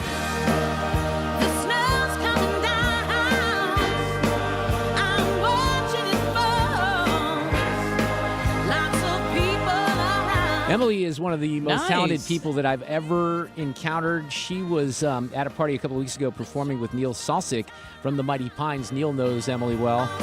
And what I'm doing is, as you know, I mentioned this yesterday or 2 days ago, I got the okay to do a little Christmas music special on Christmas Eve. So I will be working. You're going to be with me on those 2 days before Christmas, Monday and Tuesday. Sue is off tomorrow and the rest of next week, but back on Monday, I guess that would be the 23rd. So one of the things that I wanted to do, I said, hey, what if I play Christmas music before Annie's Christmas special between 5 and 6? And surprisingly, they said, yeah, that's a good idea. Good. So I kind of want to favor some folks that I know, and I know some really, really good, even touring musicians that have created. In fact, I've discovered some that I was unaware of. My friend Anthony D'Amato, I reached out to him today. He's got a band project called Fantastic Cat as well, and they did a couple of Christmas songs. So I'm collecting these. So I texted Emily last night. I had seen her a couple of weeks ago, and I said, hey, and I looked online first. I looked on the services, my music services title, and she says, well, I looked, it's up there, but it's with the Funky Butt Brass Band. So they did a whole Christmas album. I'm going to use some more of that here as we do the Christmas good. one. She's but great. She just killed. I'm going to play it as we go out here for the show, but I was just blown away by that. I've listened to the song for like 8 times today, because once I latch onto something that I like, I listen over and over again. So that was kind of fun. And I am still getting submissions from people. I've reached out. A couple of folks have said, no, they didn't record any Christmas music. They wish they had. But I told them they got a year to fix that because we'll do it again next year. There you go. Audio cut of the day is coming up here. Before that, and we're going to talk about this on the roundtable tomorrow. I think Jane and Steve Butz and who else is on the panel? I think I'm missing. David Barklage will all have something to say about this. You know the group Citizens for a Greater Downtown St. Louis. Les Sturman has been on the show many times. They have taken a pretty hard approach to some of the problems that exist in downtown St. Louis, and they don't accept the blah, blah, blah from the mayor's office and some of these other groups. So some of the money that's still lingering out there from, whether it was the, all the feds sending us money, the infrastructure bill, or also the RAM settlement money. There's $250 million from RAM settlement money. What are we doing with it? So this was the tweet from Citizens for a Greater Downtown St. Louis today. When it comes to St. Louis leaders deciding what to do with one-time windfalls like the RAM settlement money, there's a big difference between good things to do and transformative. The latest proposed plan is full of temporary Band-Aid fixes, social experiments, and political candy rather than a serious attempt to address long-term problems that threaten the future well-being of the city and its citizens. Yeah, and it's true. So our original, then they kind of retweeted the original post. The original post to how the money should be spent is this. This is what they had tweeted out a while back. So we now hear that the Board of Aldermen is inclined to use the proceeds of the Ram Settlement Fund to establish a municipal endowment fund to be used for unspecified future purposes. Oh, that's not good. Add that to the $40+ million of unspent surplus in the city budget, which comes from not providing essential city services, right? And the pandemic relief money, most of which remains unobligated and unspent years after the pandemic is over. How is that even possible, right? Ironically, this comes after almost daily reminders, of the massive needs of city neighborhoods by the same aldermen that are choosing not to spend these massive windfalls to address those needs. Like to help people who are taxpayers. Man. The city of St. Louis is acting more like a bank than a responsible local government whose sole purpose is to provide public services to its citizens and businesses. The only difference is that banks invest their deposits in ways that provide the best return to their shareholders. City officials, this is pretty accurate, seem unable to do the same to serve its shareholders, the citizens they are sworn to serve. And they kind of go on here talking about some of the things that really should be important in St. Louis, and kind of close by saying the claim that the decision regarding the expenditure of the Ram Settlement Fund by the Board of Aldermen is supported by a robust public engagement process is belied by the proposal to ignore that process in favor of a decision to not make a decision and simply bank the money. The massive amounts of unspent funds and the inability to make decisions are a betrayal of public trust. If the city wants to act like a bank, then at least act like a bank that wants to put their deposits to work now. It's outrageous. It is outrageous that Tashara Jones doesn't have to answer any questions about this. They just, I don't know what they're doing. In the meantime, you still have fences around City Hall and gates around Pelker Park for more than a year, ever since Kamala came here last October. It's just, it just drives me. It's infuriating. Yes. And let's match that up with the St. Louis Public Schools audit and all that we talked about with Steve Butz that we'll also talk about tomorrow on the roundtable. It's a mess. Stand by. Playback ready. Now, the audio cut of the day.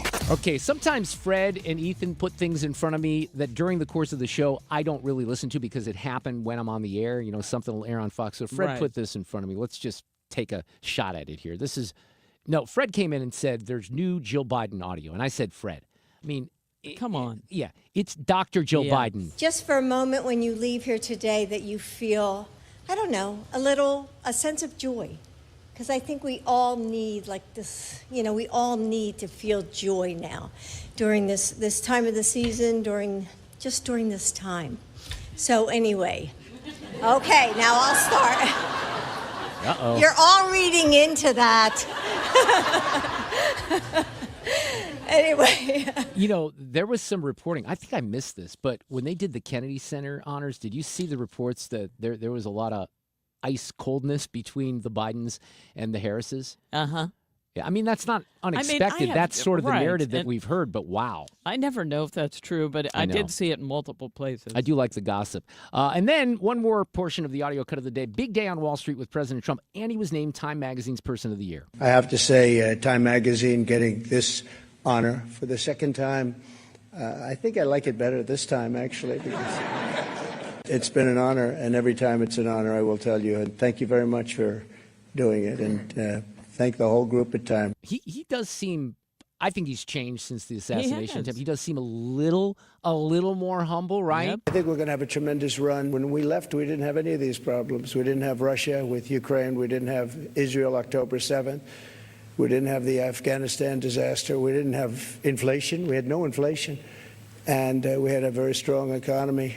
And we're going to do that again. But I think we're going to even up it because now we have experience that we didn't have. Well, and I think that last point is actually really important because I think he does have the knowledge. He was frustrated, and I think justifiably so. You come into the White House, you're not a politician, and you want to undo things, but it's not just that simple. Right. And it's not that simple this time either, but he knows how to manage the waters, I think, a little different. All right, I'm going to leave you here with this amazing version of Christmas, Baby Please Come Home with my friend Emily Wallace, who will be featured on my Christmas music special on Christmas Eve, and the Funky Butt Brass Band. It's amazing.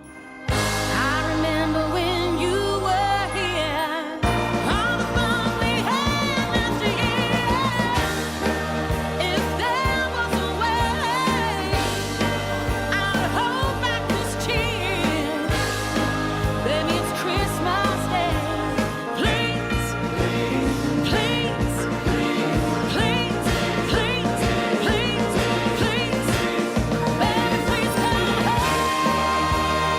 Catch anything you missed today by getting the show podcast at 971talk.com.